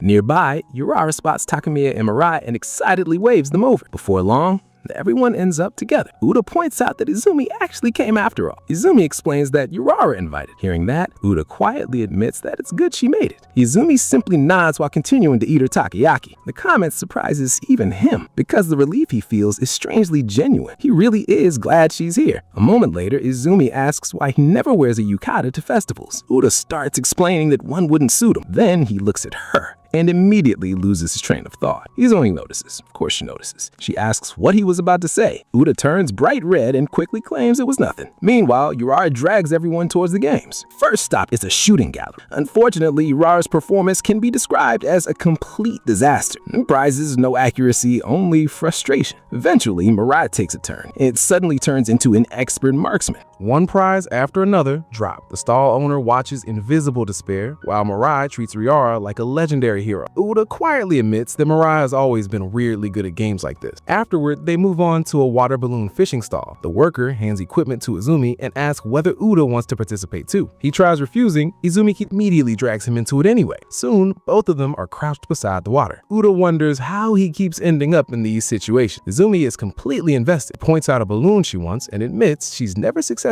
caught one before. Suddenly, her excitement makes perfect sense. This is all new to her. When she struggles, Uda shows her a simple trick for moving the rubber band underwater. Izumi immediately tries it, and it works. A few moments later, she successfully catches the exact balloon she wanted. Victory practically lights up her face. She excitedly shoves the dripping prize right in front of Uda to show him. Unfortunately, she also gets way too close. Again, Uda instantly turns red and tells her to back up. Izumi remains completely oblivious to the damage she's caused. As night falls, the group continues wandering through the festival. Food, games, noise, crowds. The usual festival chaos. Eventually, an announcement echoes through the speaker. Fireworks show will begin soon. Yuyara immediately claims she knows a secret viewing spot and leads everyone away. Well, almost everyone. Izumi gets distracted by food. Again, while everyone else runs ahead, she's busy examining nearby stalls. Uda points out that they're about to be left behind. Izumi confidently points in the wrong direction, which tells him she wasn't listening at all. As they walked after the others, Uda catches himself watching her, and a thought slips into his mind. Why can't he seem to leave her alone? The question lingers. No answer comes. Before he can think about it further, his phone starts ringing. It's Ray. Meanwhile, Izumi continues getting distracted by literally every food stall they pass. Shaved ice, taiyaki, okonomiyaki, cotton candy. It's like watching someone magnetically attracted to snack. Uda eventually realizes that none of these stalls are special. Food itself is the special attraction. When Izumi notices a cotton candy stand, she asks if he wants one. Uda informs her that he already bought one earlier, specifically a chick-shaped cotton candy. The vendor casually reveals that the animal-shaped versions are mostly intended for little kids. Uda takes massive emotional damage. Izumi kindly tells him not to worry about it, which somehow makes it worse. Meanwhile, she keeps playing with the water balloon she won earlier. The thing bounces around happily, then immediately smacks Uda in the face. Izumi apologizes. Uda realizes he can't even stay mad, which is becoming a recurring problem. The reason for Rei's call soon becomes clear. The yakisoba stall is in trouble. The person cooking hurt his back, and the stall desperately needs help. Since Uda actually knows how to cook, he jumps in. Soon, he's standing beside Rei at the grill helping prepare orders. The two brothers work together, while exhausted neighborhood volunteers struggle to keep up. At one point, Rei asks whether Uda came with friends. Uda awkwardly says they're more like classmates. Rei gives him a knowing smile, a very dangerous smile, the kind older brothers use when they think they figured something out. Once the rush finally ends, Rei hands him a container of yakisoba as thanks. Then he says something unexpected. Uda seems happier lately. The comment catches him off guard. Rei smiles and says it looks like he's been having a lot more fun recently. Walking away from the stall, Uda keeps replaying those words in his head. Has he really changed that much? Maybe, maybe not. He's still trying to figure it out himself. Then another problem appears. He has absolutely no idea where Yuyara's secret viewing spot is. In all the confusion, he forgot to ask. Now the crowds are too thick and finding everyone seems impossible. After a moment, he gets up. The fireworks will look the same from anywhere, right? Then he spots someone familiar, standing alone near a pillar. Izumi. The two stare at each other in surprise. Uda walks over and asks what she's doing there. Izumi calmly replies that she was waiting for him. The answer hits him completely off guard. Before he can recover, she starts talking about finding the others and checking out more stalls along the way. Uda immediately suspects the food stalls are her real motivation. Unfortunately, neither of them knows where their friends went. The signal is terrible. Messages won't send, calls won't connect. With no better option, the two decide to search together. As they walk deeper into the crowded festival, lanterns glow overhead and people fill every path. Uda glances toward Izumi. Despite the massive crowd surrounding them, she looks completely calm, completely comfortable, as if none of it bothers her at all. And somehow, without realizing it, Uda finds himself matching his pace to hers as they disappear further into the festival night. A passerby suddenly bumps into Izumi in the middle of a crowd. Her sandal slips, she loses her balance, and before she can fall, she instinctively leans forward against Uda's back to steady herself. Both of them freeze. Then, both immediately turn bright red. Izumi quickly apologizes while trying to regain her footing. Even after recovering, one of her hands remains resting on his shoulder for a moment longer than either of them know how to handle. Uda awkwardly tells her it's fine. Then, after noticing how crowded the festival has become, he quietly tells her to just hold on to him so she doesn't get separated from the crowd. The suggestion surprises her. Izumi looks up at him with wide eyes before gently grabbing the back of his shirt. Uda gives a small nod, and the two continue walking together through the sea of people. Above them, stars shine over the festival grounds, while lanterns glow around the shrine gate. By now, it's obvious that finding their friends is probably impossible. Izumi simply shrugs and says they can watch the fireworks from where they are. According to her, it's already a good spot. Uda can't even argue. At this point, she's basically making everything up as she goes along. While they wait, Uda remembers the yakisoba Rei gave him earlier. Feeling strangely nervous, he offers some to Izumi. He quickly adds that she doesn't have to take any if she doesn't want to. Izumi looks genuinely surprised. Then she happily accepts. The simple thank you she gives somehow makes Uda even more flustered than offering the food in the first place. As he quietly wonders why he did that, the festival speakers announce that the fireworks are finally about to begin. The crowd immediately cheers. Elsewhere, Takemiya, Mirai, and Yurata are enjoying the festival while waiting for the show. Everyone is excited, everyone is having fun, and for the first time in a long while, Uda starts thinking about what that word actually means. Izumi watches the crowd and quietly comments that time has passed quickly. The first semester was fun, the study sessions were fun, visiting Urara at work was fun, and today was fun too. Then she turns toward him. With a gentle smile, she asks if he had fun as well. Uda starts to answer, but before he can, the countdown begins. 5, 4, 3. As the crowd counts down, memories begin flashing through his mind. The years spent being compared to Rei, the girls who only approached him because of his brother, the frustration, the disappointment, the loneliness. 2, 1.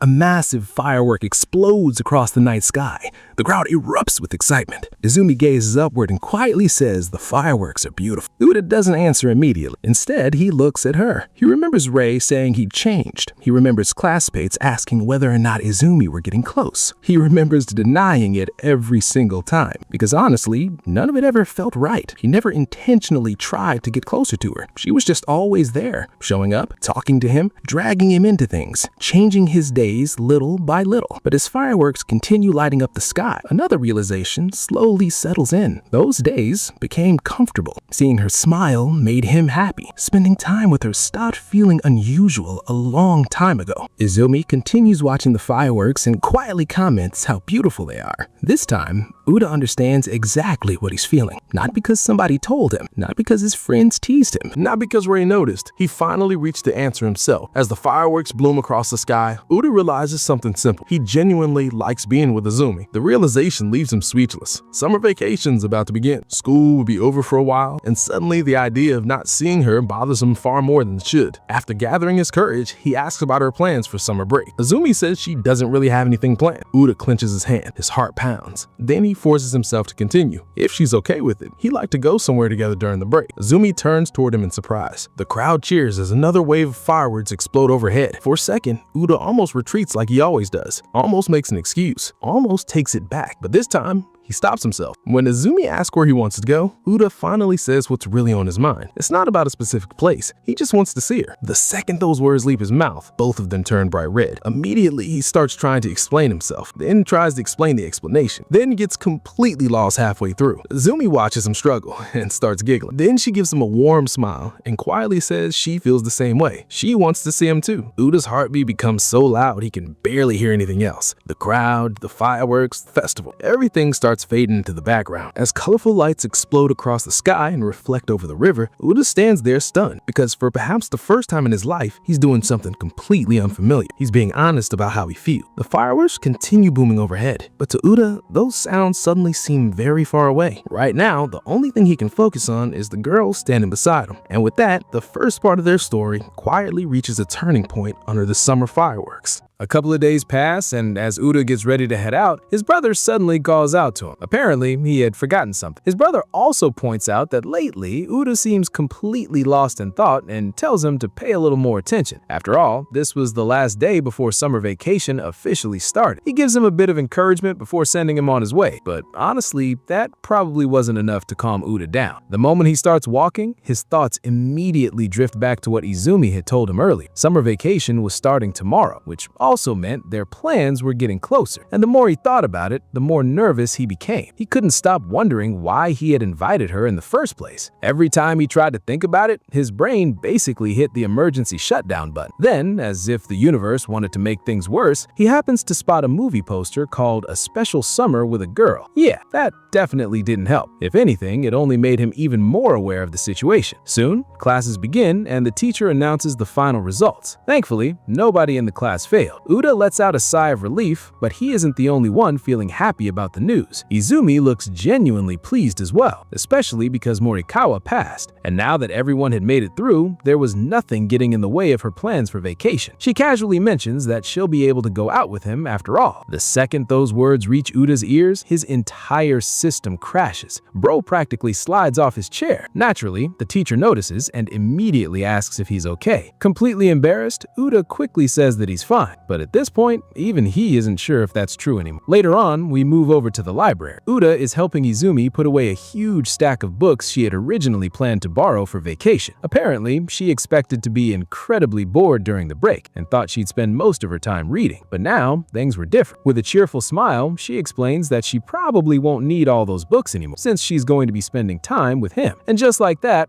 Uda's face turns red again. As they're organizing the shelves, he notices a couple nearby happily talking about their own vacation plans. The guy mentions how much he enjoys going out with his girlfriend because it keeps him from feeling lonely. For some reason, hearing that sends Uda into another spiral. He immediately starts comparing it to what he had said to Izumi before. He tries convincing himself that his invitation wasn't the same thing, that he hadn't asked her out simply because he didn't want to be alone. The more he thinks about it, the less confident he becomes. Before his thoughts can go any further, Izumi calls out to him. She casually points out that it's pretty normal for people to spend a lot of time together during summer vacation, and somehow that only makes things worse. Now, Uda starts wondering whether Izumi is thinking about all of this too. His brain is working overtime while his body slowly retreats step by step without him even realizing it. Eventually, his back bumps against one of the bookshelves. At almost the exact same moment, Izumi reaches over to put away a book beside him, and just like that, she accidentally corners him against the shelf. Uda is completely frozen. Meanwhile, Izumi simply smiles and says she's really happy they'll get to see each other during the vacation. She even adds that their outing is definitely going to be fun. The problem is that Uda is hearing all of this from way too close. Between the sudden distance or lack of distance and her cheerful words, his brain completely stopped functioning. At this point, Bro was fighting for his life just trying to stay conscious while wondering what exactly was happening to him. Uda and Izumi sitting on the floor flipping through an encyclopedia together. Uda's fascinated by all the weird deep-sea creatures, points out a flapjack octopus, saying it looked kinda cute. Izumi stares at it for a second, then casually says it looks soft and squishy, like a gummy, and that it makes her want to eat it. Uda just looks at her like, what am I even supposed to say that? Then they turn the page and see a giant isopod. Uda thinks it looks kinda gross, basically a giant bug, but admits the shape is actually pretty cool. Izumi, meanwhile, is locked on something completely different. She wonders if boiling it would make it taste like shrimp. At that point, Uda has had enough and straight up asks if she's using a scientific encyclopedia like a cookbook. Nah, this girl really sees every living thing and immediately starts calculating the flavor profile. While walking through the library, Uda starts wondering what happened to that overly dramatic couple from earlier who got dragged away by the librarian. Well, they return and they look absolutely destroyed. The guy dramatically declares that fooling around in the library was their greatest sin, while the girl plays along like they committed some unforgivable crime in a sacred temple. Meanwhile, both of them look physically exhausted from whatever punishment the librarian gave them. Uda watches in horror as the guy complains about his head pound. Man, what did that librarian make them do? Once after school, Uda overhears two girls talking about some popular drama. One of them gushes about a crazy Kabidoan scene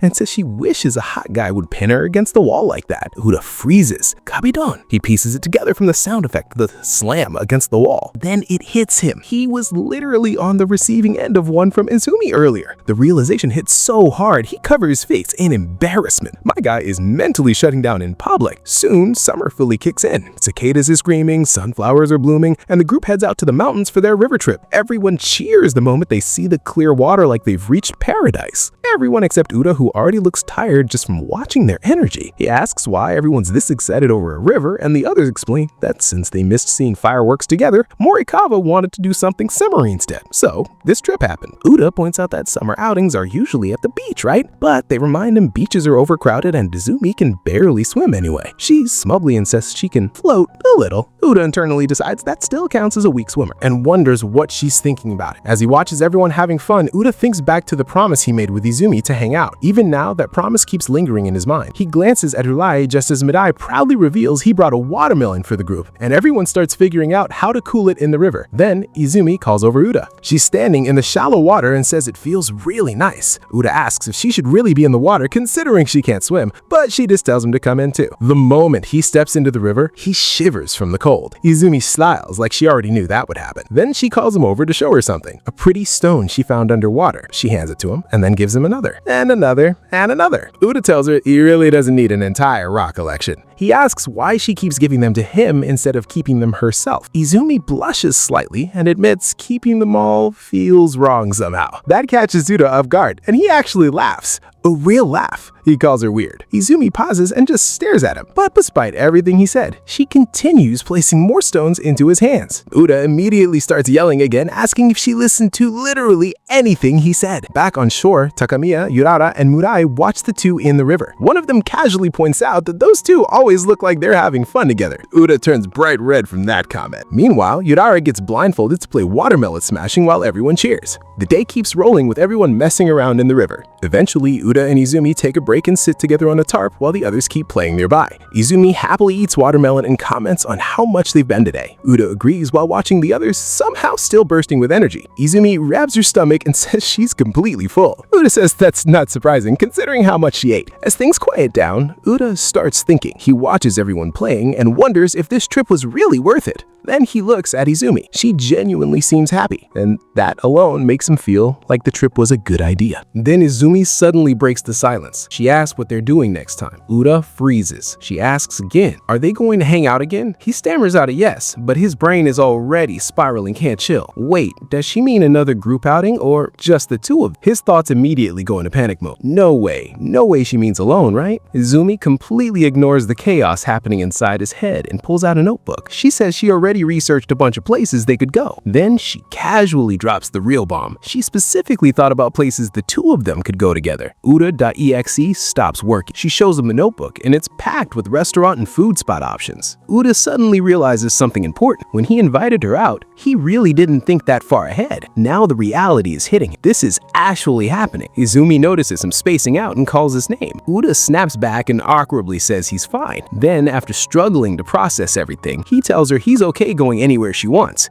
Izumi quietly processes that, then hides her lower half of her face behind her notebook. But even with the notebook up, it's obvious she's smiling. She softly agrees and starts narrowing down the list. Uda watches her while trying not to overthink everything. But yeah, too late. The thought of spending time alone with her has already gotten to him. He's blushing just imagining. And honestly, with how long that list is, Izumi has clearly been putting serious thought into this. The next day, Uda meets up with Mirai. Takamiya still hasn't arrived, and Uda notices Mirai carrying an absurdly huge backpack. When he asks what's inside, Mirai excitedly starts listing everything he packed. Picnic mat, bug spray, water bottle, wallet, a ball for games. Then he proudly reveals he even brought a watermelon. Uda is stunned. How did he fit that thing in there? Later, Urava accidentally swallows a watermelon seed and panics immediately. Uda tells her it's not a big deal since he swallows them all the time. Then someone brings up that old childhood myth about seeds growing inside your stomach. Izumi hears that and starts trembling in fear. Yeah, she fully believes it. Later, Izumi once again offers Uda a ridiculous pile of stone. He tells her there's no way he's taken all of them home and asks her to put them back. She looks confused and then visibly dejected after he rejects them. Uda feels bad almost instantly, so he gives in and tells her to pick just one favorite. She carefully selects a single pebble and gives it to him. Yep, Uda is way too soft for her. But once the trip ends, reality comes crashing down. A coin rolls near Uda's desk as he checks his wallet. He stares in horror. He's broke. Completely broke.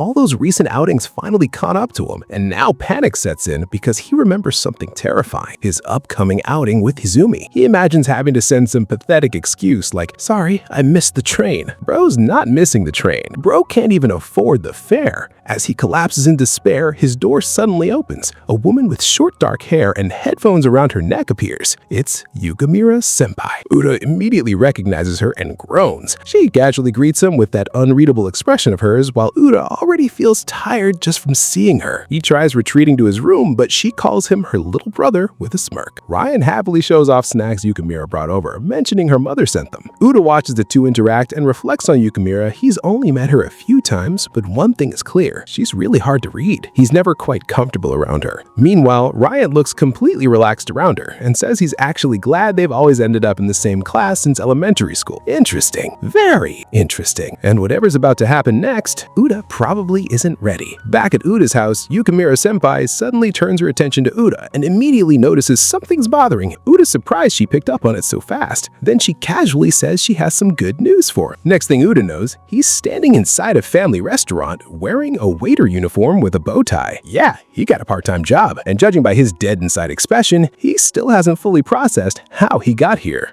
Yukimura Senpai explains that she arranged this floor staff job for him because she thought it would be good experience. Uda is honestly disturbed about how accurately she read his situation. She tells him that while he's still a student, he should try different things. Then, the manager introduces herself and thanks Uda for coming, mentioning their short staff. Yukimura Senpai leaves him in the manager's hands and casually mentions the restaurant usually isn't that busy. That statement will age horribly. Uda gets to work wiping tables, carrying dishes, and trying his best despite never having worked a job before. Yukimura Senpai watches and gives him feedback in her usual blunt style. Not exactly hard, but definitely not sugar-coated either. Still, Uda keeps going because he knows why he's doing it. Money. Specifically, money for his next outing with Izumi. The second he thinks about meeting her again, he starts blushing like crazy. Then he notices something weird. A suspicious guy in a black hoodie is sitting at a booth hiding behind a menu while clearly staring at. Uda tells Yukimura Senpai about the creepy customer. She glances over while absent-mindedly touching a decorative cat statue, then sighs like she already knows exactly what's going on. She walks over and slams down a plate of extra spicy fried rice in front of the suspicious customer. The guy jumps. He nervously says he didn't order that. Yukimura Senpai repeats the dish's name, then reaches over and removes his sunglasses. It's Ryan. Yep, this man showed up in full disguise just to spy on his little brother at work. Brother complex level? Critical. Ryan awkwardly laughs and admits he only came because he was curious about how Uda's first date was going. Yukimura Senpai immediately tells him his brother complex has crossed into creepy territory. Honestly, fair. Ryan slumps in defeat and apologizes,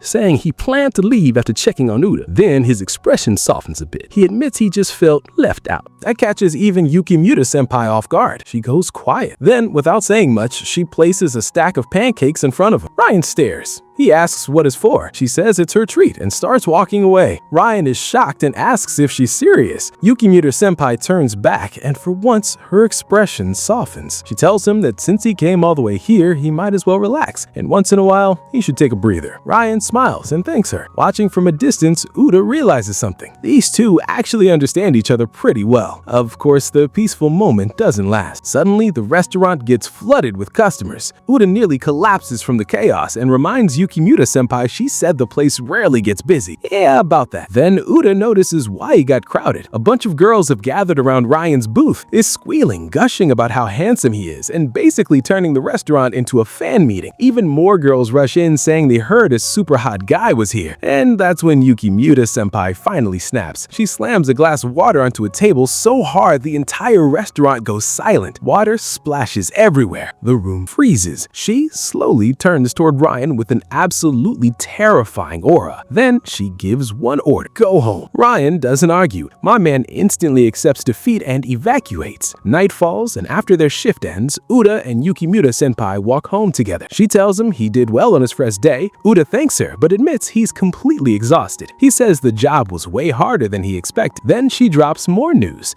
The manager liked him so much that she wants him to keep working through summer and maybe even longer. Not bad for day one. As they walk, Yukimura-senpai asks if he has plans during break. Uda instantly turns red and awkwardly confirms he does. She notices immediately. Then she mentions something more serious. Ryan has seemed unusually troubled lately. She says he tends to bottle things up, and while today didn't go as planned, she at least hoped getting him out would help. Uda listens, surprised by how closely she pays attention to his brother. That makes him wonder, does she like Ryan? The moment that thought crosses his mind, Yukimura-senpai suddenly looms over him. She tells him to stop overthinking. Uda nearly jumps out of his skin. She explains that she and Ryan have known each other since childhood. He's basically the one person she feels completely comfortable around. She calls him a precious friend and says she can't ignore him when he's clearly struggling. Then she changes targets. Now she asks Uda specifically about the girl he's planning to meet. Uda freezes. Immediately, Izumi's smile flashes through his mind. As he walks under the stars afterward, he keeps thinking about the question, what exactly is Izumi to him? He's a classmate, right? That's what he tells himself, but the more he thinks about it, the less convincing that answer feels. Is she really just a classmate? Yukimura-senpai pats his shoulder and tells him to think about it slowly. She admits her question might have been a little mean. Then she points out something devastatingly simple. People who are just classmates don't usually hang out outside school. Direct hit. Uda gets completely flustered. He asks her age again, remembering she is the same age as Ryan. She just sighs and says, being young is nice. Earlier that day, she had literally dragged Uda away from home while telling Ryan she was borrowing his little brother. Ryan stood there confused and a little sad about being left behind. And that sadness is exactly what led to him putting on a hoodie and sunglasses to follow them. Yep, this whole disaster started because of loneliness. Back in the present, Yukimura notices Yukimura-senpai eating chocolate and assumes she likes sweets. She says, nope, she actually prefers spicy food. Yuta gets confused and asks why she's eating chocolate then. She explains these chocolate sticks have a lottery printed on them after you finish, and she's trying to win. She's been doing this for 10 years. She's never won once. Yuta realizes she has a weirdly obsessive side too. Then he remembers something. When Yukimura-senpai visited their house earlier, Ryan actually looked presentable for once. Clean clothes, decent appearance, not his usual messy self. Yuta wonders if that was just coincidence. Yukimura-senpai immediately reveals the truth. Nope, she always contacts Ryan before visiting, meaning she's fully managing his disaster lifestyle from the shadows. Yuta tries acting like he doesn't care about his brother's private life, but even Yukimura-senpai finds that response a little scary. And before long, the day Yuta has been stressing over finally arrives. He walks outside while checking messages on his phone. Izumi asks if meeting near her house is really okay. Yuta assures her it's fine since their destination is closer to her place anyway. He stares at his phone, face completely red. His heart won't calm down because today is finally the day of his first solo outing with Izumi. Yuta walks down the street with his first paycheck in hand, and honestly, he feels pretty proud. He reflects on how sticking with a part-time job was definitely the right call, and he's especially grateful the manager decided to pay him early after he helped out on such short notice. It's the first money he's ever earned himself, and there's a real sense of accomplishment there. The manager congratulates him and mentions his official contract will start next month. Then Yukimura-senpai asks the dangerous question, what's he planning on spending that money on? She gives him that knowing look, that smug little smile. Yuta immediately gets defensive, shouting that he hasn't even said anything yet. Yukimura-senpai just walks off, telling him to enjoy his outing. Seriously, this woman reads people way too easily.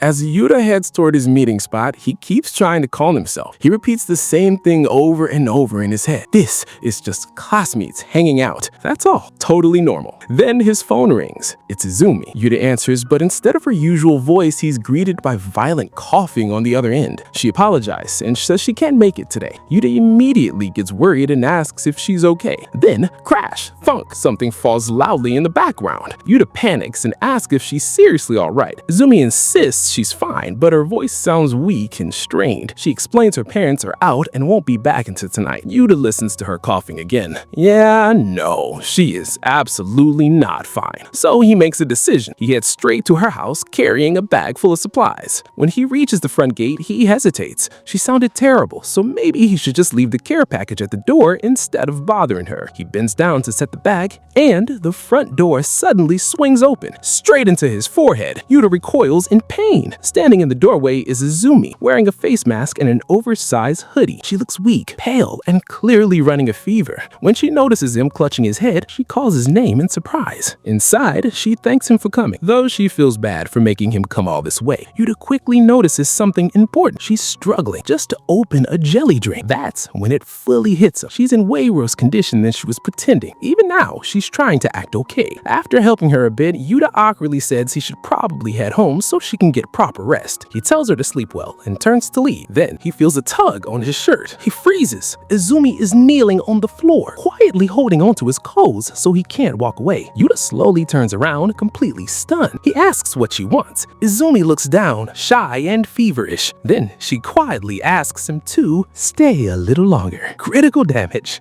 Uda ends up staying. He sets up water, medicine, snacks, and prepares a damp cloth while Izumi settles into bed. She thanks him quietly. Uda decides he'll leave when she falls asleep. As he wipes her face with the damp cloth, he watches her resting under the blanket with a cooling pack on her forehead, and he finds himself thinking something strange. Even someone like Izumi can catch a cold. At school, she always feels so energetic, cheerful, and full of life that seeing her like this feels weirdly unreal. Izumi starts drinking the jelly Uda brought and says it tastes really good. Uda tells her he's glad she still has an appetite, but warns her not to spill, and immediately she spills jelly on the bed. Uda stares, then reminds her he literally just told her to be careful. Izumi hides under the blanket and admits she got lazy. Uda sighs and starts cleaning, hoping it won't stain. Then he hears something unexpected. Izumi is laughing softly. She peeks out from under the blanket and tells Uda he acts just like a mom. Uda instantly turns red and asks what that's supposed to mean. Trying to change the topic, he asks if she told her parents or brother that she's sick. She says no. Then her expression changes. She looks away and quietly explains why. She says she doesn't want to be a burden. That word catches Uda off guard. Burden. Izumi explains when she was little, she used to say whatever came to mind. She'd suddenly want to play piano, go to a theme park, do this, do that, and her parents always listened to everything she said. They were kind. Too kind. Then she remembers seeing her mother completely exhausted, worn out from constantly trying to keep up. That's when little Izumi realized something. Maybe she was making life harder for the people around her. Back in the present, she admits even now she still worries. What if she's selfish? What if she's dragging everyone around with her just because she wants things?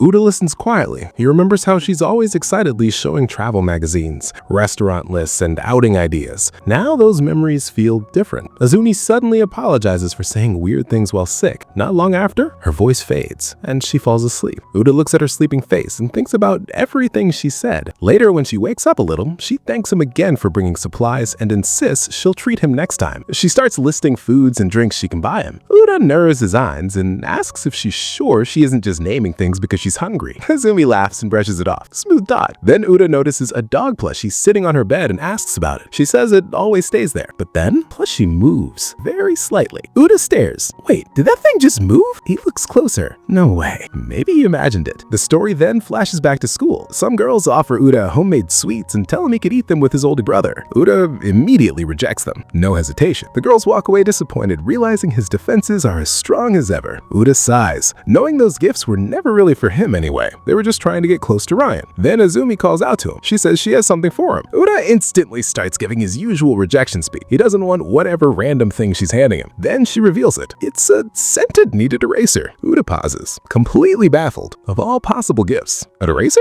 Izumi proudly explains she just thought he'd like it. Uda blushes a little, and despite how weird the gift is, he accepts it. Izumi rests her head on her hand and smiles at him, looking satisfied. Later, Uda sits at his desk staring at the growing pile of bizarre gifts Izumi has given him over time. Stones, random items, and now a scented kneaded eraser. He looks at the collection and starts questioning something very important. Should he really be keeping all of this?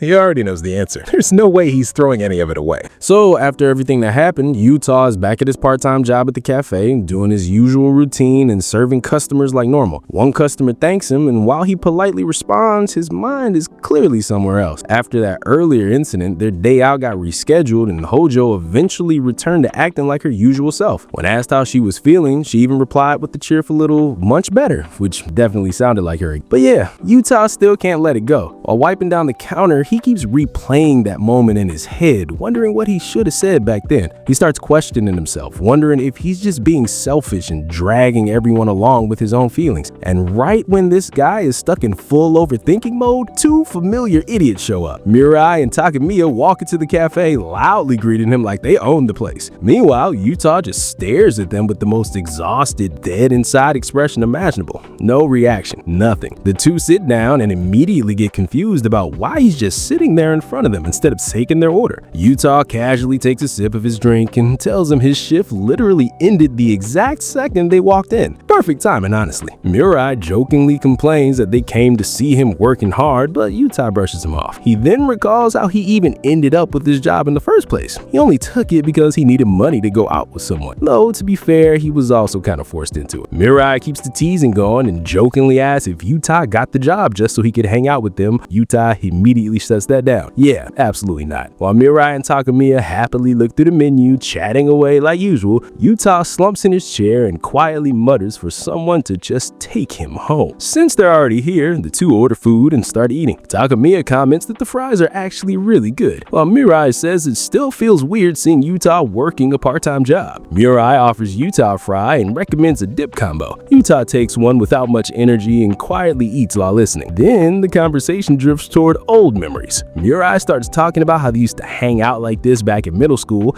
and then suddenly brings up one of Yuta's embarrassing childhood memories. Apparently, back then, girls used to pick on Yuta so much that he literally cried, and Mirai had to comfort him over and over. Yuta visibly sinks deeper into despair while Mirai laughs. But then his mood shifts. Internally, he reaches a conclusion. That's it, he's done. This man declares deep in his soul that he will never trust a girl again. His friends notice something is clearly bothering him and ask what's wrong this time. After hesitating, Yuta finally opens up. He says every girl who approaches him always ends up wanting something related to his brother. That's all it ever is. He is used as the bridge to reach someone else, and every single time he tries to sincerely face someone, he ends up getting hurt. And now he's just tired, completely tired. In a burst of frustration, he suddenly slams his hand on the table and loudly declares that he will never trust a woman for the rest of his life. Dramatic?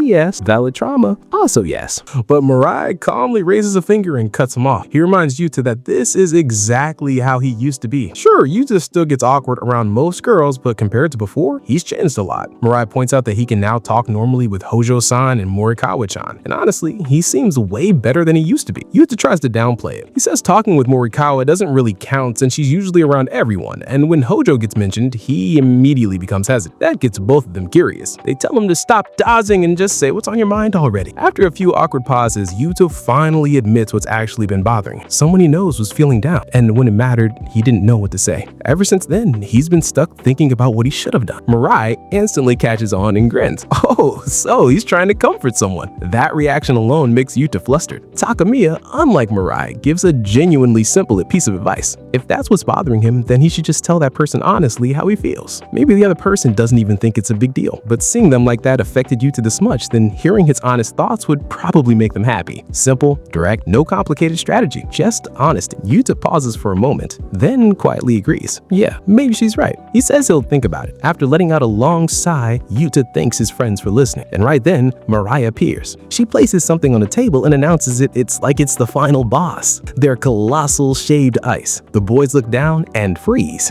because this thing is massive. No, seriously, this bowl looks like it could feed a small village. Mirai and Takamiya immediately start digging in like excited kids. Yuta reluctantly takes a bite too. Instant brain freeze. Yep, immediate punishment. While watching him suffer, Mirai briefly wonders if the person Yuta was talking about might have been Hojo-san, but he stops himself from asking. He figures prying would be rude, and honestly, he already kinda has his answer. The scene shifts to school. Takamiya is walking down the hallway when someone calls out and invites him to hang out after school with a group. He hesitates. He wishes he could decline cleanly, but he clearly doesn't want to deal with the situation situation. He awkwardly tries to turn them down, internally praying for an escape route. And then, suddenly, a hand grabs his shoulder. Takamiya immediately thinks this might be his chance, and it is. Yuta appears out of nowhere and grabs him and casually announces that they're hanging out today. One of the guys complains that it's no fun without Takamiya around, but Yuta just apologizes while dragging him away. Once they're safely out of range, Takamiya lets out a relieved sigh. Whew, that was close. He thanks Yuta for saving. As they walk away, Takamiya starts reflecting. He usually keeps his relationships broad and casual. It's easier that way, less messy, less complicated. But lately, he's getting tired of that lifestyle. And hearing those guys say it's no fun without him sticks in his mind more than he expected. As they keep walking, Takamiya notices Houjou standing near the lockers talking with someone. The moment he recognizes her, he quickly looks away before she notices him. Then he notices the person beside him. It's Tono from the class next door. To acknowledge each other, Takamiya suddenly gets a little nervous, wondering if Tono's annoyed that he used him as an excuse to escape earlier. He awkwardly brings that up. Tono just asks what he's talking about. At the shoe lockers, while changing shoes, Tono suddenly asks if they're gonna hang out. Takamiya awkwardly laughs and says he was just joking earlier. Tono responds with a completely flat, "I know." That catches him off guard. Then Tono explains that he noticed Takamiya looked worried about something. His reaction is so dramatic, Tono just starts laughing. Then Tono asks if it's okay to invite one more person to hang out. Takamiya quickly agrees and introduces himself properly, saying they should definitely go do something together. Watching him, Takamiya quietly thinks that Tono really hasn't changed at all. Back at the cafe, the three are still dealing with the shaved ice monster. Mirai and Takamiya happily keep eating, while Yuta's standing there suffering. They tease him and insist he help finish it. Yuta picks up a spoon and gives in. Badly, he has no choice. The others immediately remind him that he's the one who ordered it in the first place. Yeah, no escaping that. Later, after his shift ends, Morikawa walks up to the counter. She mentions his friends came to see him and tells him he can head out once he finishes up, thanking him for his work. Yuta glances toward the group and overhears them excitedly talking about how crazy it is that he's actually working. They're even saying they can't wait to see him properly take their order next time. Morikawa gives him a sideways look and casually asks why he doesn't just stay on shift longer. Yuta immediately pushes back, asking why he would ever do that. The conversation shifts to the cafe menu. Yuta mentions he didn't even know the colossal shaved ice was a real menu item. He says it's ridiculously heavy and probably doesn't get ordered off. Morikawa agrees, it's rare. Yuta admits he was curious and wanted to see one at least once. Then he pauses and realizes something unfortunate. He ended up being one of the people actually forced to eat it. Morikawa quietly reminds him that, well, he did say he wanted to see it. Fair point. Later, while heading home, Yusa's phone vibrates. He checks the message. It's from Houjou. She sent him a cute picture of a round, lazy-looking dog relaxing under sunlight. The caption says that after everything, Lay's dog got to sunbathe. And honestly, yeah, it's pretty cute. Seeing that simple message, seeing Houjou act like her usual self again, makes Yuta feel relieved. He quietly looks at the screen and lets out a small sound. Then he realizes something. Maybe he was overthinking things after all.